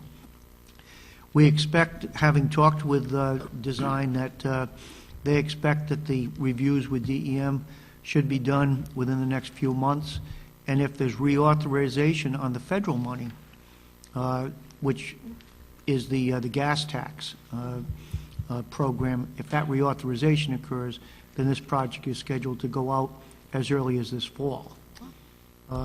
If there's problems with the reauthorization or the drainage gets held up, they can't put it out to bid because they can't bid it unless they've got a complete project, and the drainage is that which is going to hold it up at this point. That road is probably one of the worst conditioned roads, not just in South Kingstown, and as a major network road, it really needs to have the improvements. But DOT, I think rightly so, has said we can't do physical improvements without dealing with the drainage issue. What they found during their studies was that some of the utility poles actually went through the drainage pipes. And that because there had been no maintenance on the system, some of the drainage pipes had collapsed, so the water was just puddling on the road. And it will continue to until we can get the reconstruction. The good news is that the design that has been completed by DOT includes brand-new sidewalks. It's the entire width of the right-of-way. Sidewalks, curb line, and new road network itself. So once it's done, it's going to be done once and done right. But until they get past both the funding issue and the drainage issues, they're not giving us a start date for that construction. I wanted to mention to the council that if you look on page 108 through 110, that provides you with the actual schedule of what we plan to do each and every year on the different roads. So you'll see, John had mentioned Saugatucket Road, and you're seeing that he's expecting to spend $115 a linear foot, and he's going to spend $730,000 to be able to do the Saugatucket Road project. He's not looking at any other roads being done in 15, 16, and 16, 17. He's looking at Torrey Road for now $350,000. I think anybody can look at the schedule and say, gee, you could spend 10 times more money than what you have listed here. But what we're attempting to do is to integrate this program into the other programs that we have. It certainly is a high priority for us, but we can't do all roads simultaneously, and you wouldn't want to do that because you need them phased so that they're not all going to come due for improvements again 15 years down the road. The final page of that summary of the road improvement program, which is on page 109, shows you where the funding sources are, which I've already talked about, and you can see that we're looking at the road improvement program transfers of the $640,000 and $85,000 to $100,000 from the operating funds going in on a yearly basis, and that $400,000 in bond money would be let in the 2018 year. Now, this changes on a yearly basis because while John may estimate it's going to cost $730,000 to do Saugatucket Road, it may come in at $800,000 or it may come in at $600,000 depending on what market conditions are. But what we're looking to do is we would spend what needs to be spent there, and then we would reassign values and priority listings next year when we do the next review on this list of projects. If there's no questions on that, we're going to go back to the individual projects. If we just stay as far as I'm staying on page 49, I'm not going to call the chief up at this point. I will when we get to the actual individual projects. When we look at the public safety program in the capital improvement program for public safety, it's made up of 3 items. There's 3 different components. One is for public safety computer systems. The second component is for its communication systems. And the third is for the building reserve itself. And if you look at page 50 shows those 3 different program components. And again, you can see future year funding. And for computers, we're expecting that over the next 6 years, we'll end up having to put in $205,000. The communications equipment, another $75,000, and the $135,000 on the building. When we get to the pay-as-you-go portion later on tonight, or pretty soon tonight, we'll go over each of the items on how those 3 components are made up. But you've got one reserve fund with 3 elements, and within those 3 elements, we're funding for each of those things. What you don't see and that we require is there's a floor inventory of everything that we own, when it was bought, what its useful life is, and what the projected reschedule cost will be for replacement. Then what we look at is, if that's what we're going to spend over the next 6 years, this is how we establish what the capital funding reserves need to be on a year-to-year basis. Also, again, what we're saying is we don't want them to have to spend money by June 30th. We want them to only spend the money when it's necessary. EMS is quite similar, and I'll have Michael talk about his two components. EMS, the most expensive stuff, and you look at page 51, really deals in equipment replacement for vehicles. And you can see that we're looking at, his vehicles are in excess of $200,000. We've got a multi-year fund on those different projects. What we're looking at is that over the 6-year term, that there'll be about $770,000 in expenses associated with maintaining equipment and technology for EMS over that period of time. Most of the money, $565,000, will be toward equipment for the rolling stock. Some of it will be the medical equipment that's necessary, and the rest of it is for the computer. And again, everything is broken down piece by piece for us to be able to see what the replacement values are and when it would be necessary. But at the same time, we don't maintain a schedule that it has to be replaced by a certain date. There's no questions as far as the town hall facility, same situation. We look at targets as to things that need to be done. If you look around this room, we need to deal with some of the improvements here. We've fixed the roof, but we haven't fixed the interior over the eyebrow. So we've got that, and we've got some failure on the front window that is going to need to be addressed. We've got gutter work that needs to be addressed. We've got the fire alarm building, the small building that's out here, costs us more to heat than the town hall cost us to heat. So we've got to deal with that building in the immediate future or stop using it during winter periods. So there's those type of things that we need to deal with around this facility. Just to make council aware, we purchased the property, which is alongside of the church hall. That belongs to the town of South Kingstown. We purchased that several years ago, and the reason we purchased it was that if there was ever a need for a municipal expansion of the municipal town hall, we would be able to expand along the back wall, take out that building that I just mentioned, and be able to have a 2-story building that would have access on both the upper level and the lower level. I don't think that that's something that's immediately necessary, but if we were to ever close the public services building or the old police station on Route 1, and we needed to bring those municipal services back on campus, we have the flexibility to be able to do that construction as well as to do an additional parking lot at that upper level if that were necessary.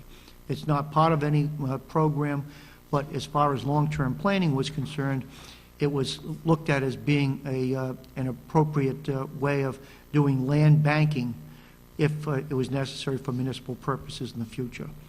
Again, all we're trying to do is to provide future councils with the opportunity to be able to do what's best for the community at that time and not have them landlocked. Steve, what do you use the annex for now? We're talking about this building back here? No, I'm talking about the building that, when you walk out of the town hall now, where my vehicle parks, Right. right alongside of it, there's a cinder block building that has Yeah. 2 garage bays. That would be knocked down, and you'd be able to put an addition on that would expand the town hall facilities. Again, we're not looking to do that, but you've got the flexibility as a future council to do that because they own the land alongside of Father Green and Hall. What do you use it for now, though, that building? It's used for the fire alarm. The 2 bucket trucks are stored there. Oh. Okay, if we move on, town hall facility, we're going to move now to the actual pay-as-you-go portion of the budget.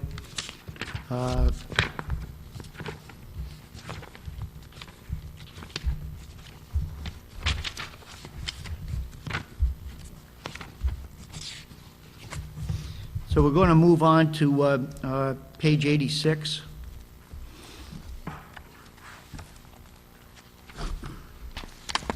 Page 86 now is taking a look at what are the specific items that each of the departments are going to actually accomplish as part of the 6-year schedule during the 15-16 year. So again, we start out on page 86 with the Public Works Infrastructure Program. John, do you want to walk them through each of the improvements that you've talked about? Do we want to go to those slides, Steve? or- Yeah, I'll get to it.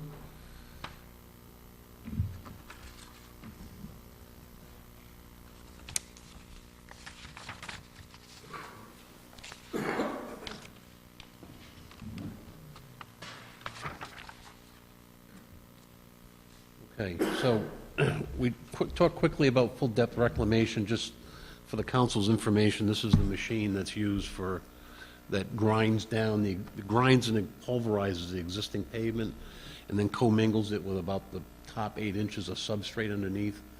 So if we go to the next slide. Again, so just as I said, that's the process. And the road that we have in queue for next year is Saugatucket Road. Next slide. So you can see Saugatucket Road's in tough shape.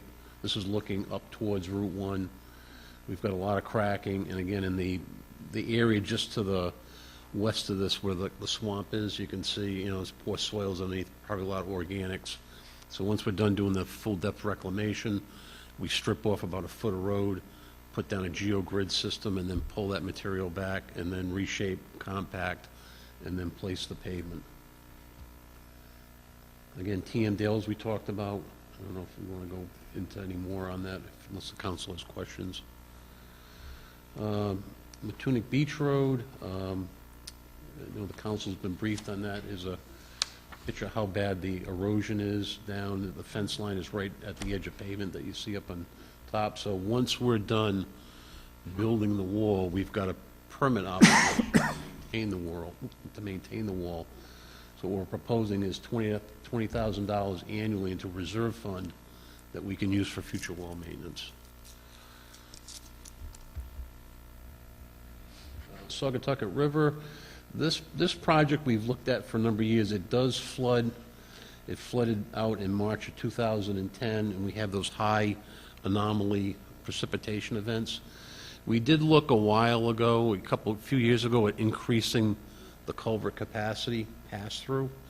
But if we do that, we have to do what's called a H&H study, a hydraulic and hydrology study, because if you allow greater pass-through at this culvert, you think of all the other structures downstream that you're going to, could adversely impact. So we've decided that, for the few times that the road does flood, we're better off just either closing it or, restricting access. But what we do need to do here is, it's very narrow, and if you look at the guardrails, they're hit on both sides, is increase the width of the road, probably by a culvert section, to try to open it up to eliminate some of the tightness of the road and some of the guardrail damage that we're seeing. John, is that Saugatucket Road? Saugatucket Road, at as Saugatucket Road. around that curve? Yes, yeah. I mean, it's important to note that we're not assuming that we're going to stop any of the flooding. And, I mean, the public needs to be aware that those roads, it's just like dealing with Matunic Beach Road.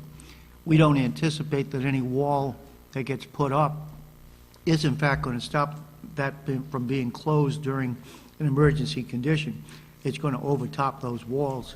Just as here, the only way we would be able to change it would be to open up the amount of water that could flow through it, which would have some profound impact on Saugatucket Pond, because the water would get there too quickly. Again, Liberty Lane culvert, this is actually a project that we did in-house. We bid out the precast culvert, and we hired crane service. We demoed the existing culverts, and we did that. But now, as part of our bridge inspection program, we carry funding each year. If we need to do work there, we have the money. When we deal with our bridges too, on every other year, every fourth year, what we do is a study of all of the bridges that we have in town to determine what the schedule is of improvements that are going to be necessary. Because with bridge maintenance, the lack of maintenance requires major expenses within a very short period of time.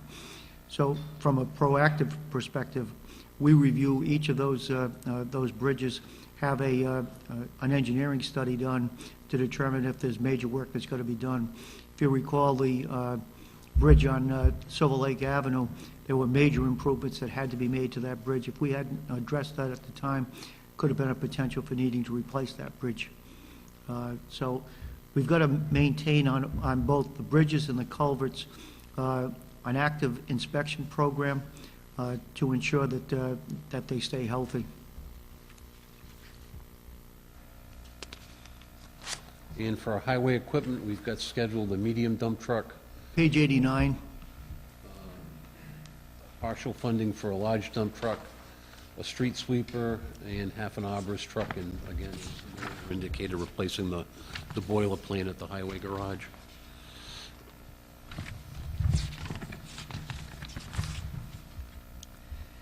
One of the things I wanted to mention, when you look at this chart, we're spending $268,000. When you look at what you're really buying, the medium dump truck has a value of about $170,000.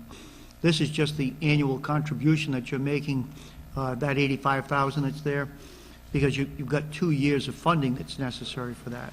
The $30,000 that's for the large dump truck, that's the first of 5 years, and that truck won't be replaced, I think, until 2020 at a cost of around $200,000. So again, conceptually, I want to make sure that you understand what we're trying to do year by year, providing general dollars. You know, somebody may say to you, well, gee, why don't you just buy the dump truck and not the medium truck and get it in 2 years? Well, the reason we're not is because we don't need it at that point. What we're looking is, we're saying 5 years from now, we're going to need to spend $200,000. How do we get that $200,000 in place and still meet what our other equipment needs are? So what we're looking at, the street sweeper's got a value on it of about $186,000. So it's a 2-year funding program. The arborist truck is $85,000. We put $40,000 into that in the current year. And the highway component, that $15,000 is the one we talked about in terms of being a new heating plant at the facility. So you're seeing $268,000, but what you're really seeing is a commitment, a future commitment to be able to do those replacements that are very expensive components. Again, the dump trucks, I think the frustrating, the manager and I have had this discussion, but the frustrating part about the dump trucks are, you know, we use, 2 or 3 year-round, but the rest of them, they're primarily for this time of year for plowing. And the salt is very corrosive, as you can see. I mean, when we get a new dump truck in, we treat the under frame and everything. It's like like the old Cosmoline they used in the war to try to stop the corrosion. And after every storm event, we wash them down. But I mean, the salt is an oxidizing agent. You can see what happens. So that's the struggle we have with our dump trucks. We did go this past year. It's the first year we got a truck with a stainless steel body. So we're hoping to see how we make out with that, to see if that will eliminate some of this corrosion that we're having problems with. Why don't you explain to him, to the council, as far as, like with your plow routes, what it takes us to open up the town, how many hours with sand and number of routes? We've got 11 sanding routes and 20 plow routes. And the plow routes, I mean, you think about 1 pass, 2 passes, it's 300 miles of, 150 miles of roads or 300 lane miles of town roads. So it takes us about 3 hours to make the 2 passes to open up and then push back to get, full width the road. So, and that's if you get snow and it stops, which typically isn't the case. So it's a 3-hour process to try to, from 1 truck route to try to open. So if everybody said, well, can't you do it in half the time? Well, we need, 42 trucks. So, I mean, it's a balance between affordability and trying to provide a safe condition for the public. And there's a distribution of trucks that's necessary because some of the large dumps don't fit on some of the smaller roads. So you have to have a mixture of mid-size dumps, large dumps for the major roads, and you have to have pickups for a lot of the cul-de-sacs. So you have to mix. So it's not a case where you're just saying, well, this man's in this area here with the truck, he's going to take care of all those things. There may be interplay that's there. The key is if a truck goes down, we've got to get a truck that's just finished its route, then you go back. So you've got a case where you need to make sure that your equipment is in good working order, or we have trouble keeping up with the schedule. If it's a major storm, and we miss a pass on the first go-round, then we've got too much snow to move with a small truck.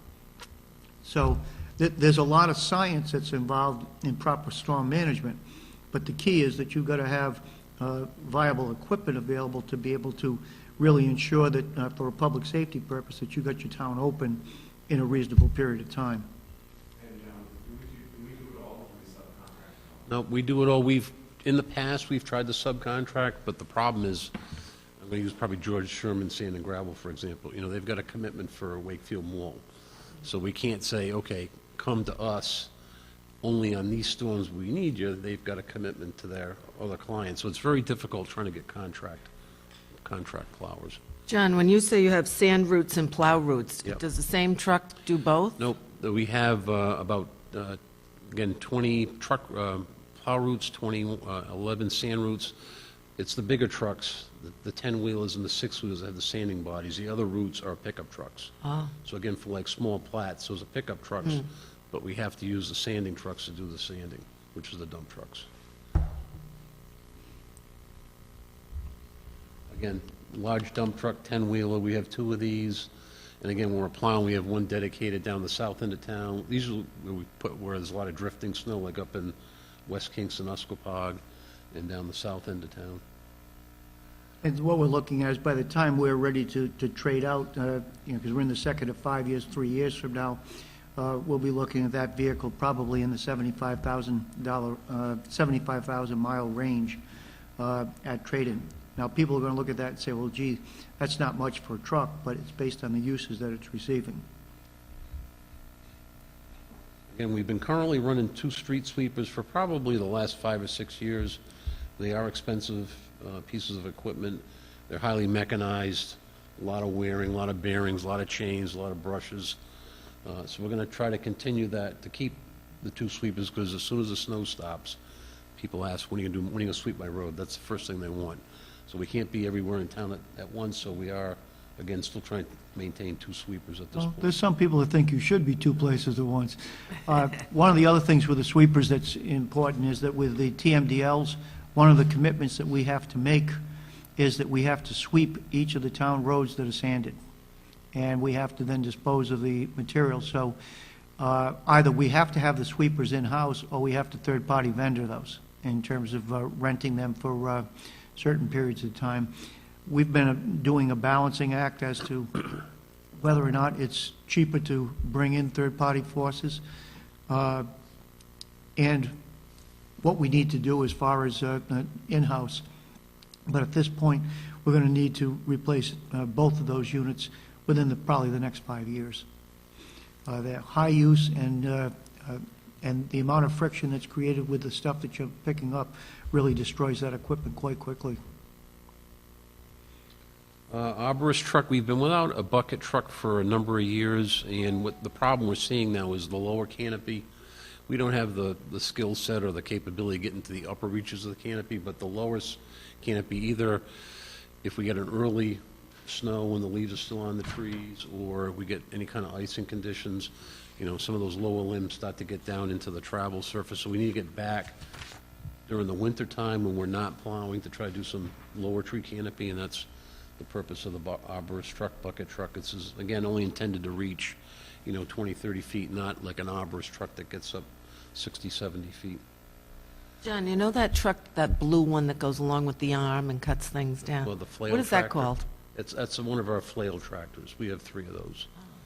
But that again is more for maintaining the small growth, the grass or brush, if you will, that, we want to try to keep, the right of way, the shoulders open. This truck is more for actual, tree Yeah. trimming and pruning. Which with the snow, we could use a lot. We have had a lot of need for. And again, the original furnace dates back to the mid-'70s, so that's in need of replacement. So that gets us to the public safety program. That's the completion on John's. If there's any questions of John on any of the public works projects before we sit him down? Go back to utilities after. Yeah. I'm not letting you go home early. Okay, just checking. Suffer like the rest of them.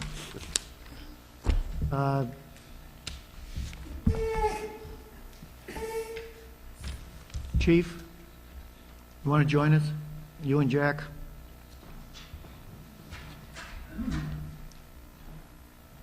As I had mentioned to you earlier, the public safety component for capital program is in three components: computers, communications, and public safety building.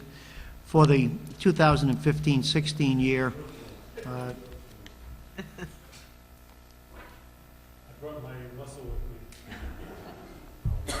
Somebody needs to know about the computers.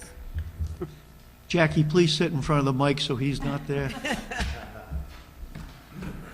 For those that you don't know, this is Jackie Carrere. She's the Jackie. she knows numbers. Why don't you walk us through, Jack, the program that you have this year for 15-16? Well, as the manager had said, these are reserve funds that we plan for. We only replace equipment as needed, so we provide a schedule and then actually from there do the replacements.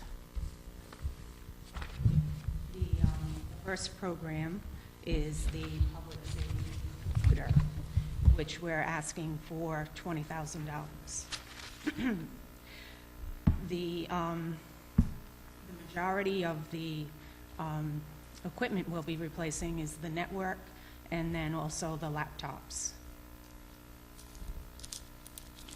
I think it's also important to note that we've got additional reserve fund dollars, and we're going to be probably coming to the council quite soon with improvements to the networking equipment in the police department for their computer systems. In fact, I think we've been the recipient of about $50,000 in federal money that'll be made available for cyber hardening that should be able to be used for this type of a program in terms of the different equipment upgrades that'll be necessary that'll give us a shot in the arm outside of what's in the capital improvement program. So we're looking at being able to do some enhancements on the computer systems for the public safety function. And that serves not just the police department, but for EMS as well. So that grant was written by Mike DeMello, and looks like that money should be made available for us for computer upgrade. That would be outside of the scope of this program, but still would augment what we're looking to do here. And that's also going to be giving us upgraded cabling as well. So it's not only going to be the network system, but it's also going to be the cabling. I mean, believe it or not, the police department, the facility was actually constructed in 1998. So while everybody looks at it as a new building, it is a new building, yet there is functional obsolescence that's coming with some of the components, particularly the wiring that was put in that building was early type of cabling that was used for computer networking. It's not the Cat3 that you would be using in today. So what we're going to need to do is to do upgrades there to create greater efficiencies within that system. The next program is the communications system. And again, the building has been in service since 1998. So we've basically started the cycle of having to replace all the major elements that support the building. We've already done a radio system upgrade. We've done a CCTV system upgrade, a telephone system. So now what we need to do is plan for the future again to put funding into the reserve to be able to continue those programs.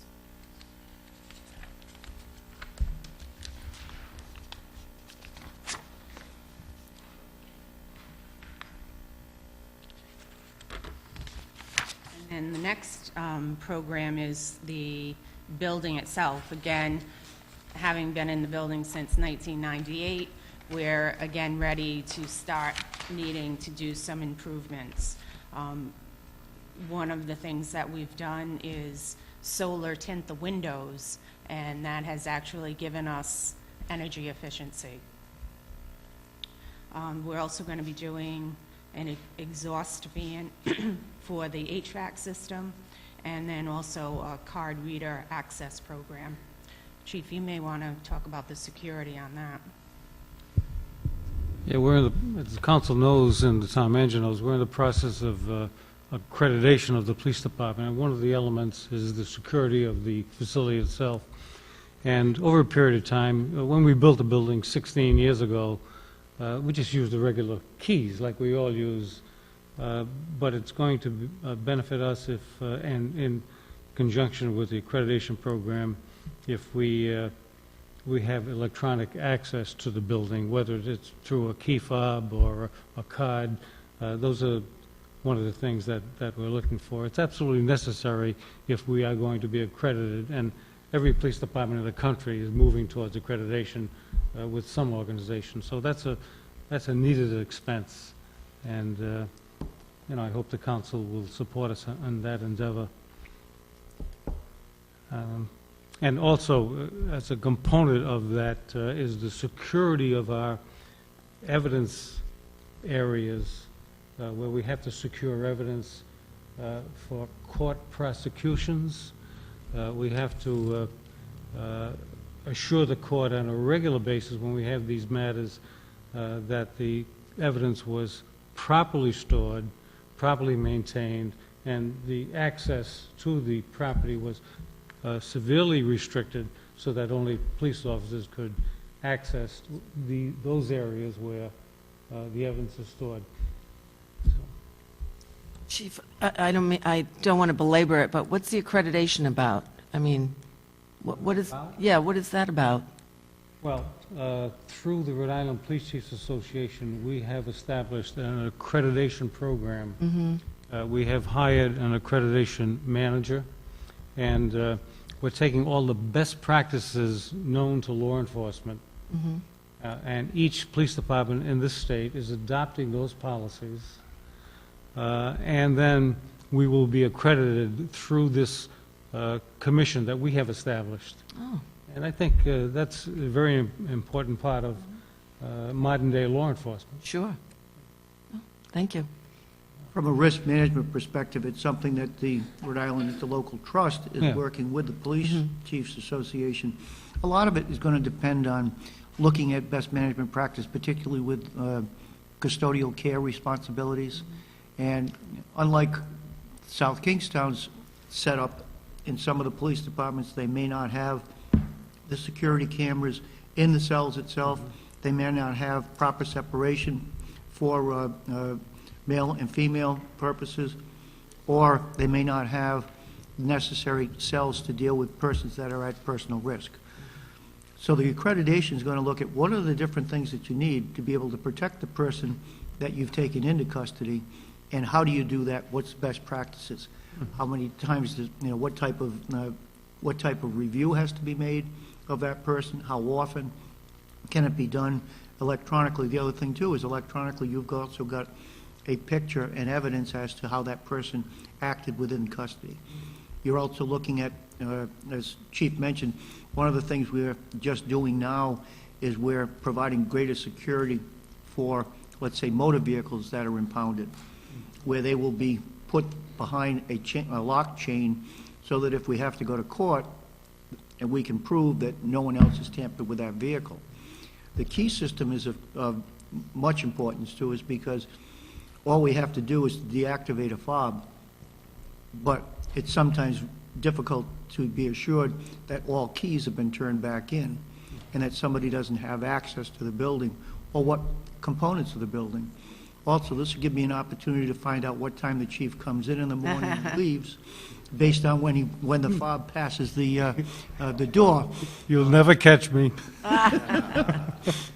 But It'll give us a great deal more control over that building and access issues that. You can deactivate those cards also if necessary, so. What, the term is, as you well know, is the chain of evidence. The chain of evidence has to be securely maintained and presented to the court at the time of any trial or hearing. And if you can't maintain that, the judge most likely will throw the evidence out, and where do you stand then? You lose. You lose. So, what we're trying to do is establish these protocols and these best practices that will ensure that never happens. Simple as that. Very good. Just for my curiosity, is the accreditation, like if a town doesn't get accredited, or a municipal police force doesn't, would the state police come in and start to have to police that community, or is it something just in terms of liability? We have our own accreditation manager, and she has her own resources, and when she comes in, and she has regularly to our police department with what she calls a walkthrough, telling us what would be required in order to be properly accredited. And we abide by her wishes. I mean, we need to do that. But the state police, they're part of the accreditation program, but they themselves want to be accredited. They don't come in and assess us. They're striving to be accredited just like we are.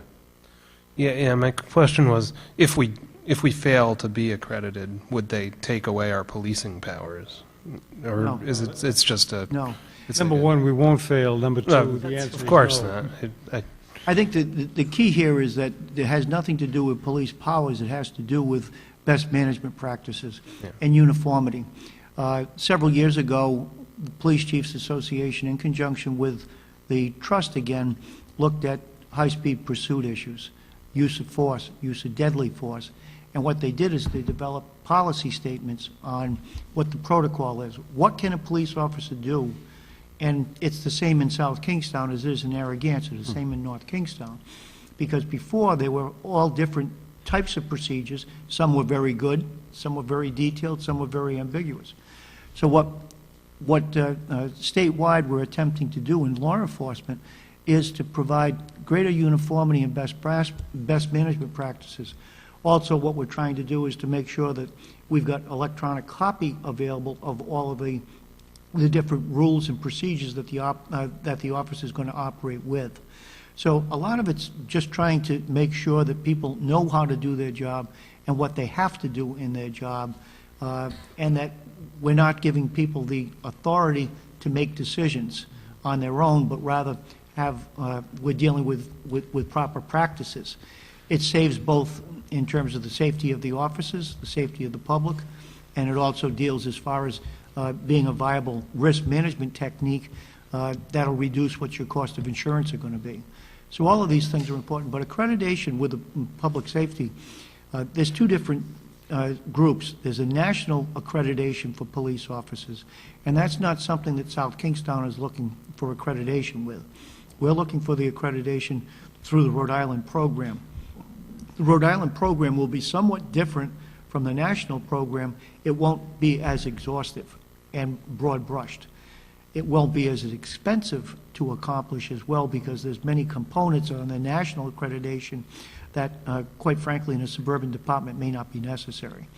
What the Rhode Island program is to do is to focus on law enforcement for what occurs in Rhode Island rather than what you would have in a large metropolitan. Yeah, the purpose is that every police officer in the state of Rhode Island will be singing off the same sheet of music, following the same protocols and the same guidelines. And once we're accredited through this Rhode Island program, it would be very, very easy for us to be accredited through this national program that the town manager speaks to, but it'd be very expensive. You know, they come down with a crew and they assess it, and it's going to cost a lot of money. But if we choose to do that, and we may someday in the future, it's going to be costly, and then we'll be before you through this process. But the first step is to do the Rhode Island accreditation, and I think that, with everything I've seen on that program, it's going to be an effective program, and that all departments should be striving to to get that accomplishment. The trust has given us a stipend in furtherance of this program, and the council, through our budget process, has, was it $2,000, Jackie? $2,000 in furtherance of this program. So it's a positive thing for law enforcement. When do you anticipate the accreditation, Chief? When are you anticipating getting the accreditation? We're actively pursuing it. I can't give you a date now. It seems like every week we're adopting a new policy. The town manager, through the finance department, just approved a moderation of a fencing structure within our garage to provide for security for impounded cars. So, I mean, it's an ongoing thing. I wish I could give you a date. I want to complete this with dispatch. I want to complete it, and that's our focus, but I can't give you a date Yeah, right no, now. that's okay. Have you started the TASER program yet? I know we authorized you guys for you to buy the tasers. Have you started that, the TASER? The zappers, or whatever they are, the tasers. Aren't they the Oh, yeah, tasers? we have received, yes, thank you. We have received the tasers. We have instituted a training program which is going to take place later this month. We do have in-house trainers who are going to train the rest of the department to utilize the tasers. And it's an ongoing program, and it should be completed by the end of this month. Oh, good. Well, you financed it. I know. You wanted it. One final question from me on this. So is this accreditation, it's more than just looking at the capital side of the police force, it's It's also all the operational. operations? But it's Most. predominantly operation programs, best management practices, but there are some cost items that are involved.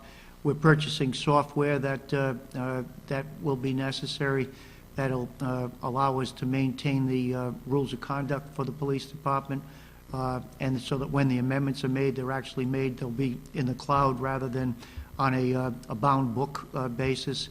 That'll also provide us with records retention and management systems that we don't have in place now.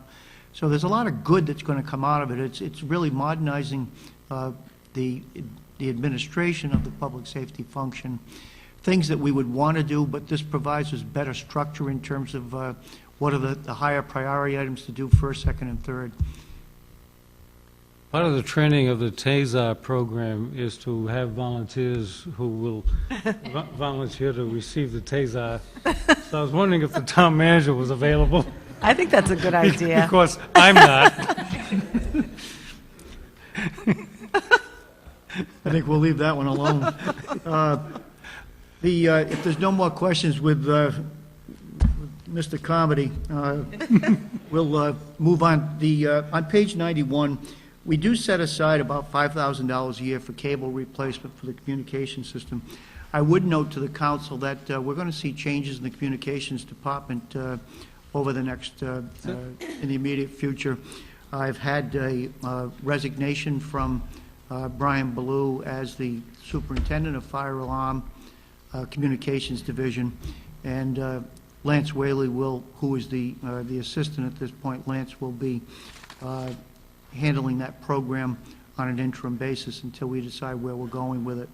I think we're going to see over the next 2 to 3 years some major changes that we're going to be suggesting that will take council and policy action on whether or not we're going to stay in a wired system or whether we're going to recommend that we look at going to a radio box system versus a wired master box, and a couple of other things. So those will be coming up. They're not part of the capital program now, but I would believe that there may be some capital cost associated, but there certainly would be more cost for the business owners that are maintaining their fire alarm systems at this point. But the technology changes that have occurred over the last 10 years are providing, self-reporting systems and a great deal less of a maintenance function and greater utility. Well, we're going to need to take a look at that. If we're going to change personnel, we're going to do a fresh look at the overall program. But at this point, we do have a reserve set aside for cabling, and we are looking right now. I've got only one major cable job that needs to be accomplished, and that's on Route 1 between Tower Hill and the Commons. I've got some problems there that are going to need to be resolved, but outside of that, the cable plant is fully operational. But Brian will be leaving us as of Friday of this week, and I don't expect any major problems. I think Lance is quite competent to be able to assume many of those responsibilities. I've also got Lance in school at this point for being certified as a deputy fire marshal for the inspection of the alarm systems that are required for new plans on any new construction for commercial or residential units over five units. Mike DeMello is, who's our EMS director, is also a certified assistant fire marshal and will be doing the plan review component for us in the immediate future, and will be assisting Lance in terms of those components that Brian was doing as a fire marshal. So we've got things under control with that, but there's going to be some substantive changes there. And before I look at replacing personnel, we're going to run short and supplement with assistance coming from Mike. When Mike was employed in his prior job, he was doing the plan reviews and the plant and the installation inspections for the town of, was it Johnston or North Providence? North Providence, yeah. So I think we've got things under good control there, but the cable reserve is necessary, and we'll go forward with that program. That's a good lead-in to bring Michael up front as far as his EMS program is concerned. We have several items on page 92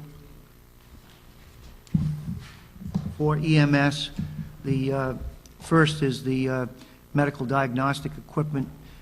What we're looking for there is a stretcher and mount assembly. Mike, you may want to talk about this item. Sure. So the conventional stretchers that you've grown used to seeing over the years required a manual lift from two parties, one on each end of the stretcher. A few years ago, we upgraded to basically like your battery power tools. The stretchers uses a DeWalt battery, and it's with the press of a button, it goes up and down. So that greatly reduced the risk of injury to the employees as well as to the patient, because if there was any type of twisting or turning, there was a potential for the stretcher to fall over. Moving forward, as you look in the back of the trucks now, there's been some regulatory changes that are in play that are going to require the stretcher mounting system in the vehicle to be crash rated. So that's what we're doing here, is to move forward with a stretcher that will fit in that mount, crash rated. It's hard to believe that the current mounts that have been in existence for several years are actually not crash rated. So that's something that regulatory change is going to be pushing, and that'll be coming down the pipe. Of course, there's an associated cost with that, but it has a pretty decent lifespan, and it can actually be switched out from old vehicle to new vehicle when you purchase it. Back injuries is the most prevalent problem that we have in the EMS field, and equipment of this nature should help assist us in terms of minimizing that. It's not going to do away with it completely, because remember, before we can, sometimes if you're dealing with a client and the patient's on the second floor or third floor, and if that person is obese, bringing them down the staircase, that may be a difficult move. You've got some real serious problems with back injuries. So wherever we can minimize the push and pull, we're going to do it. This type of equipment will pay for itself probably in the first year. Since we've gone to the power stretches, we've had no with the actual stretcher. And the new stretches will be power Yep, same thing. The couple of benefits that come with that new locking system in the vehicle is that it'll be able to charge while it's in the vehicle, where now we swap out the batteries. So this will have an internal charging system, so that'll also be helpful as well. Go on, Mike. No? All right. Also in this year's capital replacement is an installment towards the replacement of our current Paramedic 1. Basically, what we do with the vehicles is we look to get about 10 years out of the truck. The first 5 years or so, it's in what we would refer to as frontline service. So it's used on a daily basis. After that, quite honestly, kind of like your own vehicle, your warranties start to expire, and that's the best time to kind of put it into a reserve status. So we get another 4 or 5 years out of it as a reserve status, or as a third truck if necessary in times of storms and things like that. And that kind of helps us get the most out of the truck. They are getting more expensive with regulatory changes, new equipment, things like that. We're pretty much stuffed into the vehicles that we have now. So one of the issues I think that's going to come to play, and why you see the pricing increasing a little bit, is currently we use an F-350 chassis, kind of the Ford pickup truck chassis, or the Chevy pickup truck chassis. I don't think we're going to be able to use that. We've kind of maxed out the payload. And in fact, the Medic 3, the newest of the trucks, I've added an extra spring when we designed that because it was already kind of maxed out. So move up a chassis size, that'll be a big help, but there's an additional cost with that. So that's where we are with that vehicle, and that would be 16, 17, that vehicle would be replaced and then put into reserve status. Mike, you want to update the council on where we stand with the improvements at the public services building? Sure. The public services building on Route 1, we had gone out to bid last year. Most of the bids, or all the bids, came in over the funding available at the time. So we recently just went out to bid. You'll be seeing some information, I believe, next week at your council meeting for that. We separated out the electrical component of it because there's a lot of work that needs to be done to clean that up. So if we can get that done, at that point, we can go back and reevaluate and look at the garage that's at that building. The problem we have now is the truck doesn't fit in the garage. And if we go to a chassis size higher, there's no way it's going to fit in the garage. And we also have security issues with the controlled substances and things like that that we carry. The amount of equipment on the truck probably costs just as much as the truck itself. So we want to secure that and get the longevity out of that equipment as well. So we'll have to look at that once we get the electrical component squared away. You'll see the generator will be on for a bid award recommendation for Monday night, but essentially what happened was the vendors, the contractors told us that they bid high because they were concerned that they were going to have to sub out a major cost of the electrical, and that they would rather just have the building and not have to do the electrical. So by us separating it, we'll spend probably about it'll be $95,000 for the generator, another, I think, $15,000 to bring the gas line in, and then we'll be able to go out to bid for doing the building modifications that will not have any electrical in it. And we would hope that that will get us within the budget amounts that we were working with. So that'll be coming, the first piece of it will be coming once we get the generator completed. Then we'll get the bidding documents restructured to be able to get the garages straightened out. Because right now, you've got two garages. Garages were built in the late 60s, and they were for the police cars to be housed. They weren't set up for the type of use that we've got going on right now. But the key is that we need to have heat for those trucks because the medical supplies got to be properly heated or they get destroyed. So those improvements have got to be done. If they're not part of this capital budget, they should be done before the end of June, or at least committed by then. I just have a curiosity question. In seeing that we're going to need to upgrade, update, I am very curious to know if you have an idea of what the percentages of mutual aid responding from other towns like Charlestown and Narragansett. I don't know if you have those I figures. don't have the percentage, but we usually call in, if I remember correctly, I think it was about 160, 170 times we're calling in. And it seems to come in waves, so we'll get 3 or 4 calls all within a matter of 15 minutes. I'm not saying it's a good thing or bad thing, because I live on the ways. Yeah, and so. it seems that Charlestown responds down to that. Yeah, so what we've done is we've created a map to kind of expedite when we need mutual aid. What we used to do is call the trucks that were there and say, we have another call, who do you want us to call to see if they have a truck available? What we've done is created a color-coded map to kind of expedite that process so the dispatcher can make those phone calls and get that truck moving quicker when we do need mutual aid. But it's tough to guess when you're going to need it. Obviously there's some at night when we have only one transporting unit on, it tends to be a little bit more, but our call volume is actually less during then. The only problem is if we get 2 calls, we can send the supervisor to the call and wait for the transporting truck to come. But anywhere from 160 to 190, depending on the year.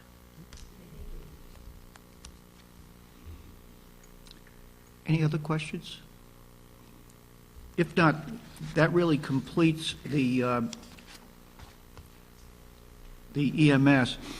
The general government, we've already talked about as far as the town hall and the information technology, so I don't think there's really a need for that. We're going to go, at this point, we're going to go into the utility funds. We've got 2 utility funds, and that starts on page 93. Page 93, you start with the water fund, and the water fund has 6 different programs that need to be addressed during the 2015-16 year. John, you want to walk them through it? Do you want to stay on this slide or go to each one? Okay. So these are just a compilation of what we're going to be looking at. Better get that mic closer, John. Okay, so the first one is our SCADA system, and we use SCADA. The acronym stands for Supervisory Control and Data Acquisition.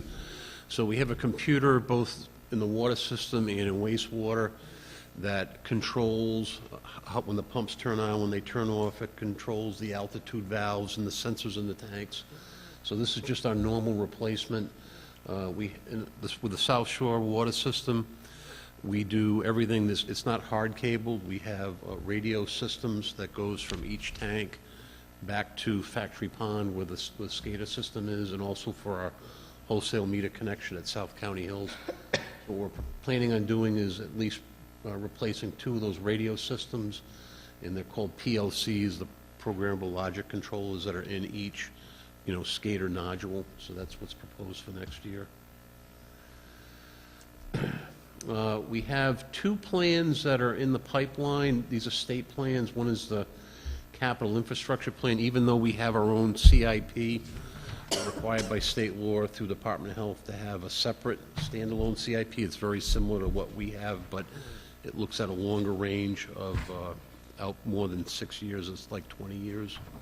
So that's due to be updated, as is the vulnerability assessment plan that was required after 9/11, after 2011. So both of those plans are due to be updated. However, I do want to note that these lag by 1 year the Water System Supply Management Plan, which is due this year. But we've met with the Water Resources Board, who oversees the Water Supply Management Plan, and they tentatively are going to let us hold off on doing that plan because they're evaluating issues associated with water supply in the Chepuxet Aquifer, which needs to be integrated into the Water Supply Management Plan. So until we get some direction from Water Resources Board on Chepuxet, we can't do the Water System Supply Management Plan. And then these 2 plans lag the Water System Supply Management Plan by a year. So more than likely, I think the Water Supply Management Plan that's due this year is going to get pushed to next year, and then these will get pushed the following years. But that's still tentative at this point. It's tentative, and we really need to have the dollars available. They'll sit in the reserve until they have to be spent at this point. But we really aren't expecting the Water Resources Board to get that work finished right away, because their initial discussions on the Chepuxet really were making recommendations that really I don't think we could have implemented as public water suppliers, not just South Kingstown, but If, Narragansett and Kingston. just by So- way of example, they're saying, and the aquifer is stressed in June, July, and August. And they're saying there's a daily deficit, I believe, of 6.1 million gallons per day. And just for comparison purposes, United Water, us, Kingston Water, and URI, the sum total of just us as water supplies, never mind people who are, on wells and agriculture, we typically use on an average day 5.9 million gallons. So if all of us as water suppliers stop pumping, there'd still be a deficit. So, we're trying to work with Water Resources Board. I don't think we're going to solve the problem. I think it's similar like the TMDLs. We're trying not to make it worse and try to make some improvements, but until we get some direction from the Water Resources Board, we're going to delay the water supply management. But we've made some progress because the initial recommendations that came forward, we requested a meeting. We had the meeting. They've recognized that there's issues that they need to address. When we talk about the study that John's talking about, what they're looking at is stream flow. What they want to ensure is that aquatic life is not going to be interfered with a stream flow that is too low to support the aquatic life that's occurred, plus the vegetation that grows within the stream.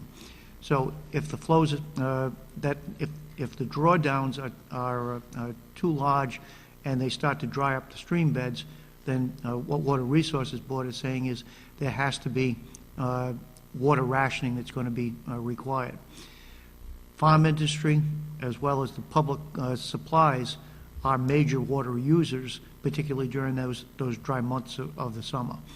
But there needs to be reasonable expectations as to what we can do, because there's real questions on whether the stream dry-ups actually occurred before man was here on a periodic basis. So are we trying to create a condition that is outside of what the realm of nature actually was? So those are the different things that are being studied.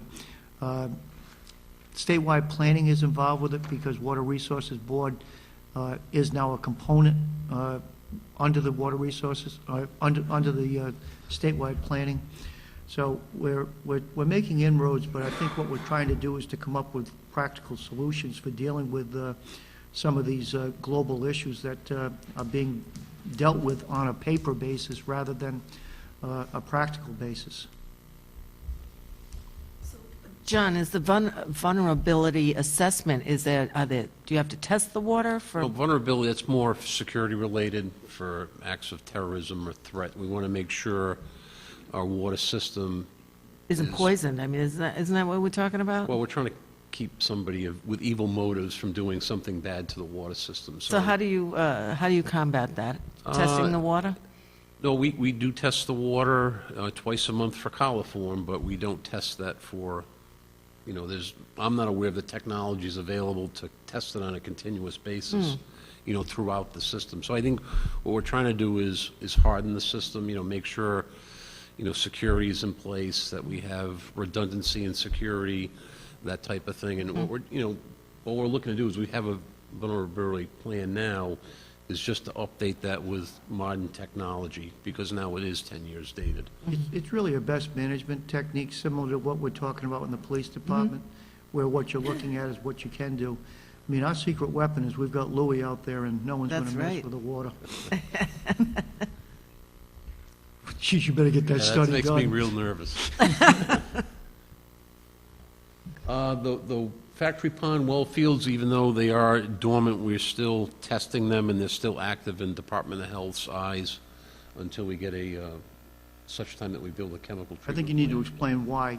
It's a key to keep those as active wells. Right, because, again, there's a million gallons a day. Actually, the state is eager for us to try to get that well field back up and running, because that would knock 1 million gallons off of the Chapuxet strain, but there's a big number associated with building a treatment plant for the well field. And we've suggested to the state as one of the ways of dealing with the Chapuxet would be to give us the grant money to be able to put a plant in place so that we can reopen that well field. And we think that that's a viable solution. I'm not sure if they agree with us, but the cost of that plant's probably in the area of $3 million. we'd never be able to afford that with the small base that we have for South Shore in terms of being able to reopen versus the price of wholesale water acquisition. And that's the reason why we went to United Water several years ago. So I don't think we're ever going to be able to reopen that field unless we get outside support in terms of financial support. But I think it's important for us to make sure that the state continues to see those as active wells so that remediation actions are something that they can consider for grant purposes. But in the meantime, we need to maintain what's there. The original pump stations date back to the early 70s, so we need to replace these industrial commercial doors with new units. Leak detection, we've had, I know in past councils we've talked about it, higher than expected leaks in the water system in what's called unaccounted for water. And what we know is how much we produce. We meter how much we produce, or in this case, how much we purchase from United, and we know how much we sell. And the delta between the two is what's called lost water. Now, some of that's for fire protection or flushing. We know when we're using that. The rest of it is leaks in the system. The state threshold is 10%. The state wants us under 10%. In the past, we've been up in the high teens. As of the most recent quarterly billing that we just sent out in September, we're now under 10%. Now, I'm a little measured on whether that's a good number. We're waiting on the next quarter to come out. I think the good news is we have done a lot in the way of leak repair, but even if we get it consistently under 10%, my analogy is it's like the Newport Bridge. Once you finish painting it, you got to go back and start over again. So leak detection is going to be an ongoing program. Even if we consistently stay under 10%, every year we're going to have to do leak detection. We are going to try to team with the town of Narragansett this year. They're going out for a proposal for leak detection services, and we're going to see if we can kind of team with them for that to try to get an economy of scale. But it is going to be an ongoing program, but in the short term, it looks like we are getting that number down to a manageable number. Leak detection is difficult with its high water tables because you're not going to know that you've got a leak if you've got a high water table in those areas. And unfortunately, both our Middlebridge system and South Shore has, a predominant high water table. So coming up with a leak detection using a professional program is probably the only way we're going to be able to find it. When we look at it, people say, well, gee, what's the cost of unaccounted for water? Last year, it cost us probably about $7,000 in purchase that we wouldn't have had if we didn't have the unaccounted for water. But it's really the cost of the resource that's being lost that becomes the bigger problem. So we do have to dedicate the dollars to this type of a program and get that system as tight as possible.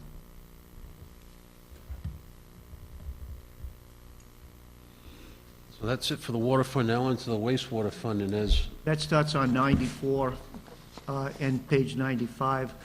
I want to start out on page 95. 95 shows you a chart, and it shows you the town of South Kingstown has a 36.7% share of the wastewater system. That's based on us flowing 346 million gallons through the system. You've got Narragansett that's got 45% share, and you've got URI at 18. When we look at capital plant costs, anything that's going on at the plant itself, that's the proportionate share. So South Kingstown's going to pick up 36.7% of the cost of the generator that's going to be at the plant, or those types of things. When we look at Silver Lake, we look at the flows, again, between us and URI and the proportionate share. Same thing with Kingston. Any of the local pump station requirements, all those are going to be 100% for South Kingstown. But on a regional system, you look at the regional components, and you look at what's flowing through that, so you look at what the utilization is. Based on the utilization and the contracts that we have in place with our two regional partners, they will pay capital costs based on what has flowed through the system on the prior fiscal year. So when we look at this $302,000, somehow we missed the excavator, John. You got a cost of $545,000. South Kingstown's share on all those projects is $302,000. And again, that'll come out of retained earnings. But as I said earlier this evening, one of the real keys is that wastewater is going to become far more capital intensive over the next several years as major system elements need to be replaced. We've been phasing them in over the last several years, and we'll continue to over the next, probably the next 6 to 8 years before all of those major components are done. If you recall, the council approved a contract recently to do the headworks improvements. That work hopefully will start, I think, next week. We'll have the vendor on site to begin that work. But as we go for the 15-16 year, these are the items that we'll be looking at. Again, we're dealing with the telemetry improvements that are going to be necessary, our SCADA system.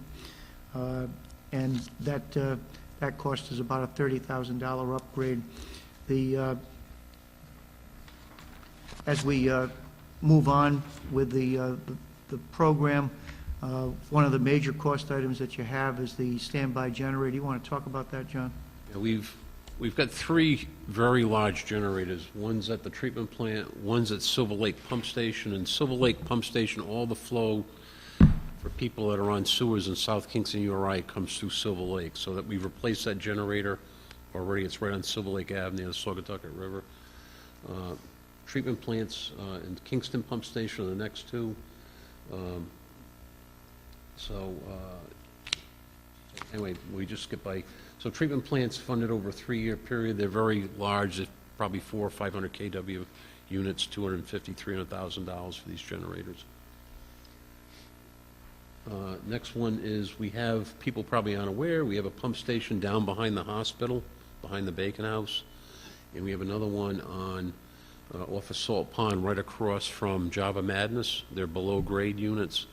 And again, those are 2 pump stations that original date back to the mid-'70s. Those generators need to be replaced.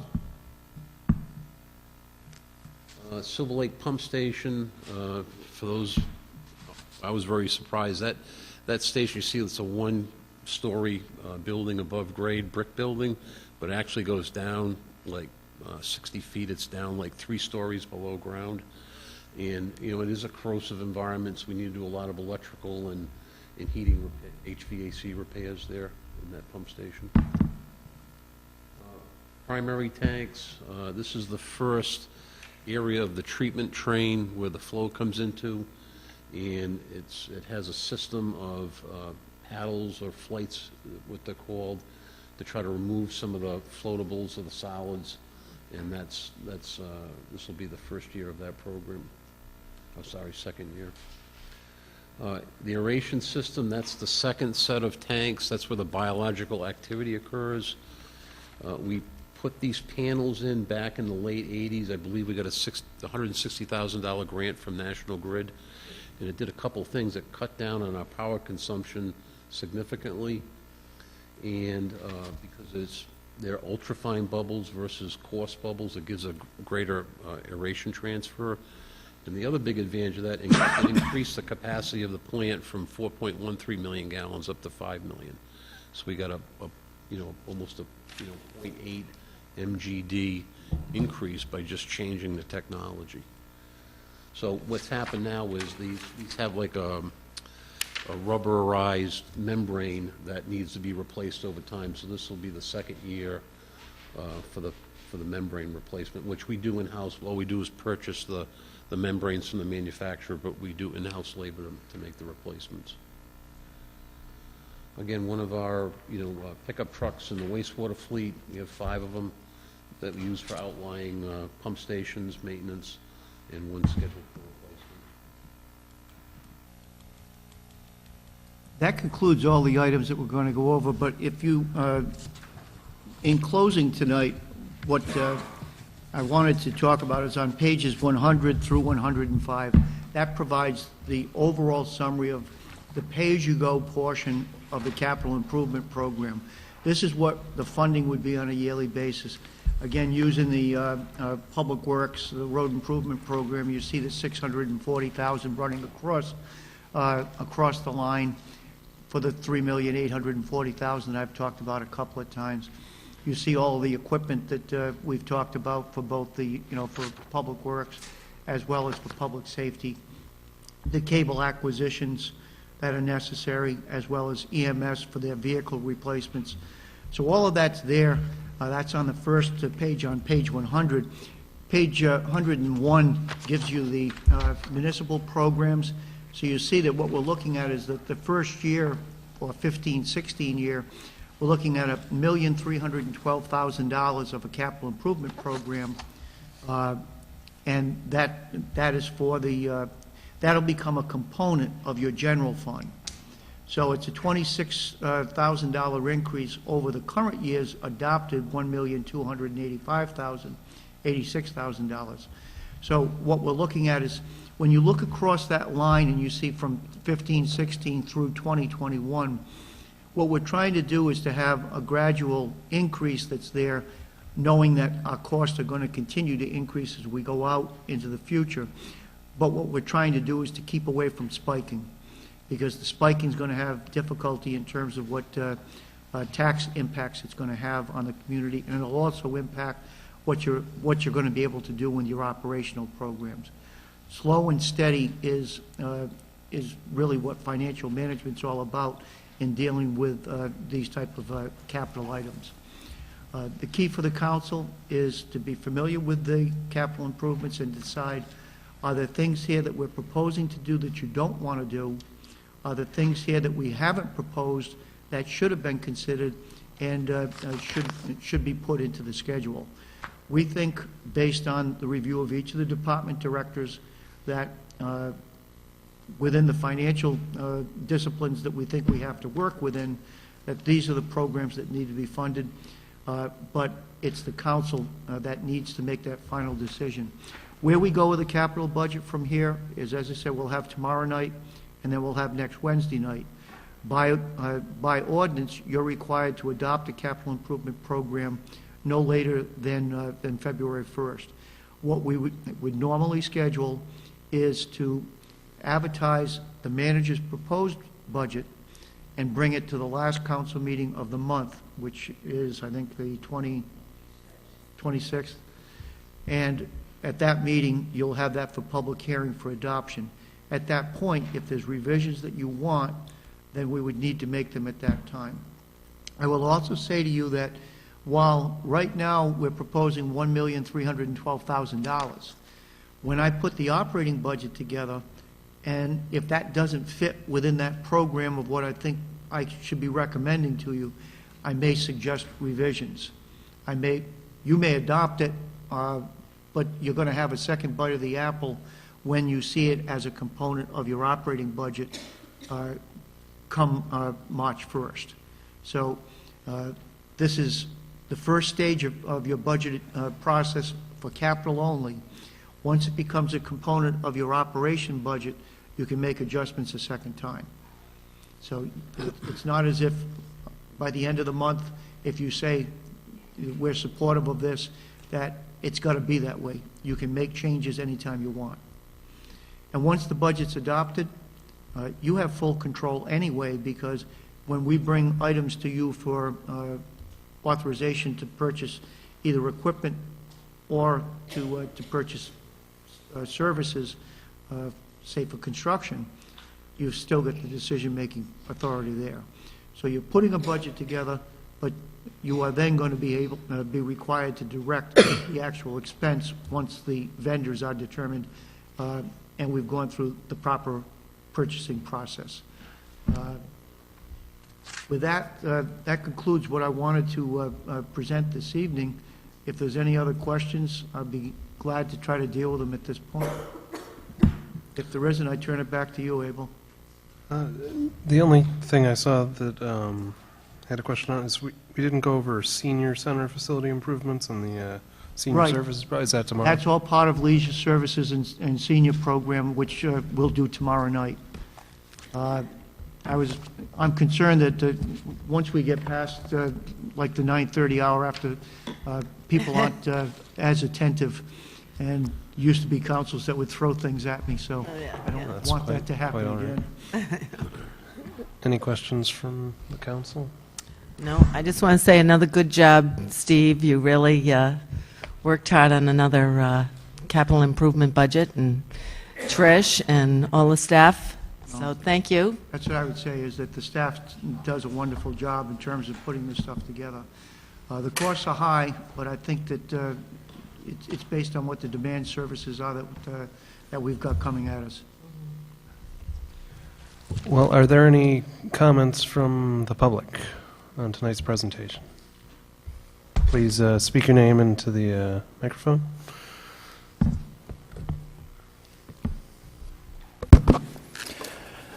Jim O'Neill, Wakefield. I certainly hope the council can support this plan. It's a great plan, and it's a smart plan, and it's a great tribute to spending money wisely. It's a great legacy that's been carried on by past councils. Currently, Carol McEntee and Meg Healy can be proud of this legacy, because I think the community can be very proud of their work, past councils, and Steve Alfred managing this plan, and great department heads who have put together what I consider the best balance sheet I've seen in the state of Rhode Island. And this is basically, you're in charge of protecting taxpayer assets and providing for the future growth of the citizens of South Kingstown. And I think this plan provides all that. Referring to page 59 and 60 in this in the program, the proposed program, it talks about the bonded debt levels. And I looked back 9 years ago, which this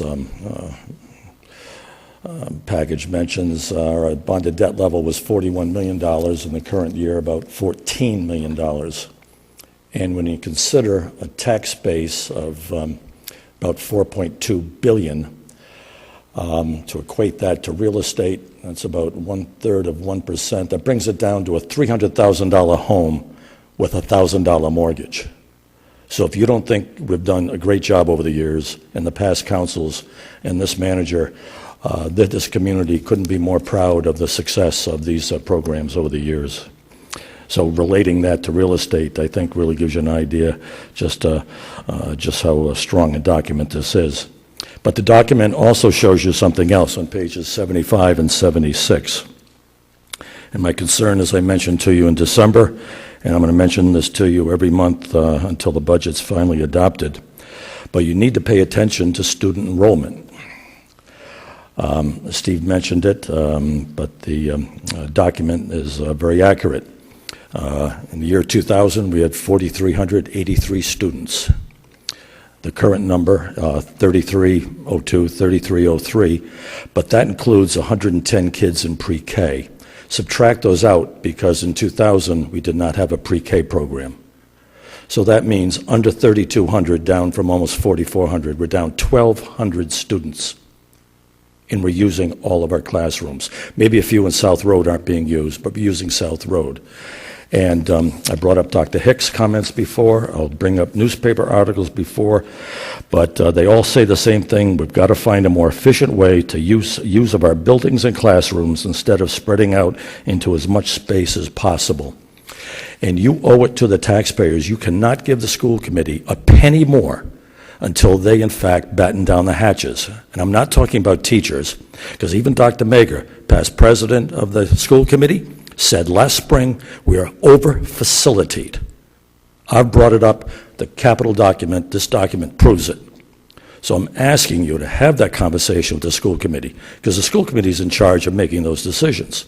You have the bottom line, but they can't be told how to spend it. But you cannot ask for more money when you have that kind of, really, what we see now, empty classrooms, single kids in certain classrooms. You can't do that to the taxpayers, not when you're looking at what the state is facing for a deficit, et cetera, et cetera. and tough economies coming up. Even the new governor has said that. So this is a conversation I want you to have. But Steve Alfred, the great thing about this document, Steve told you about the flexibility with this bonded debt.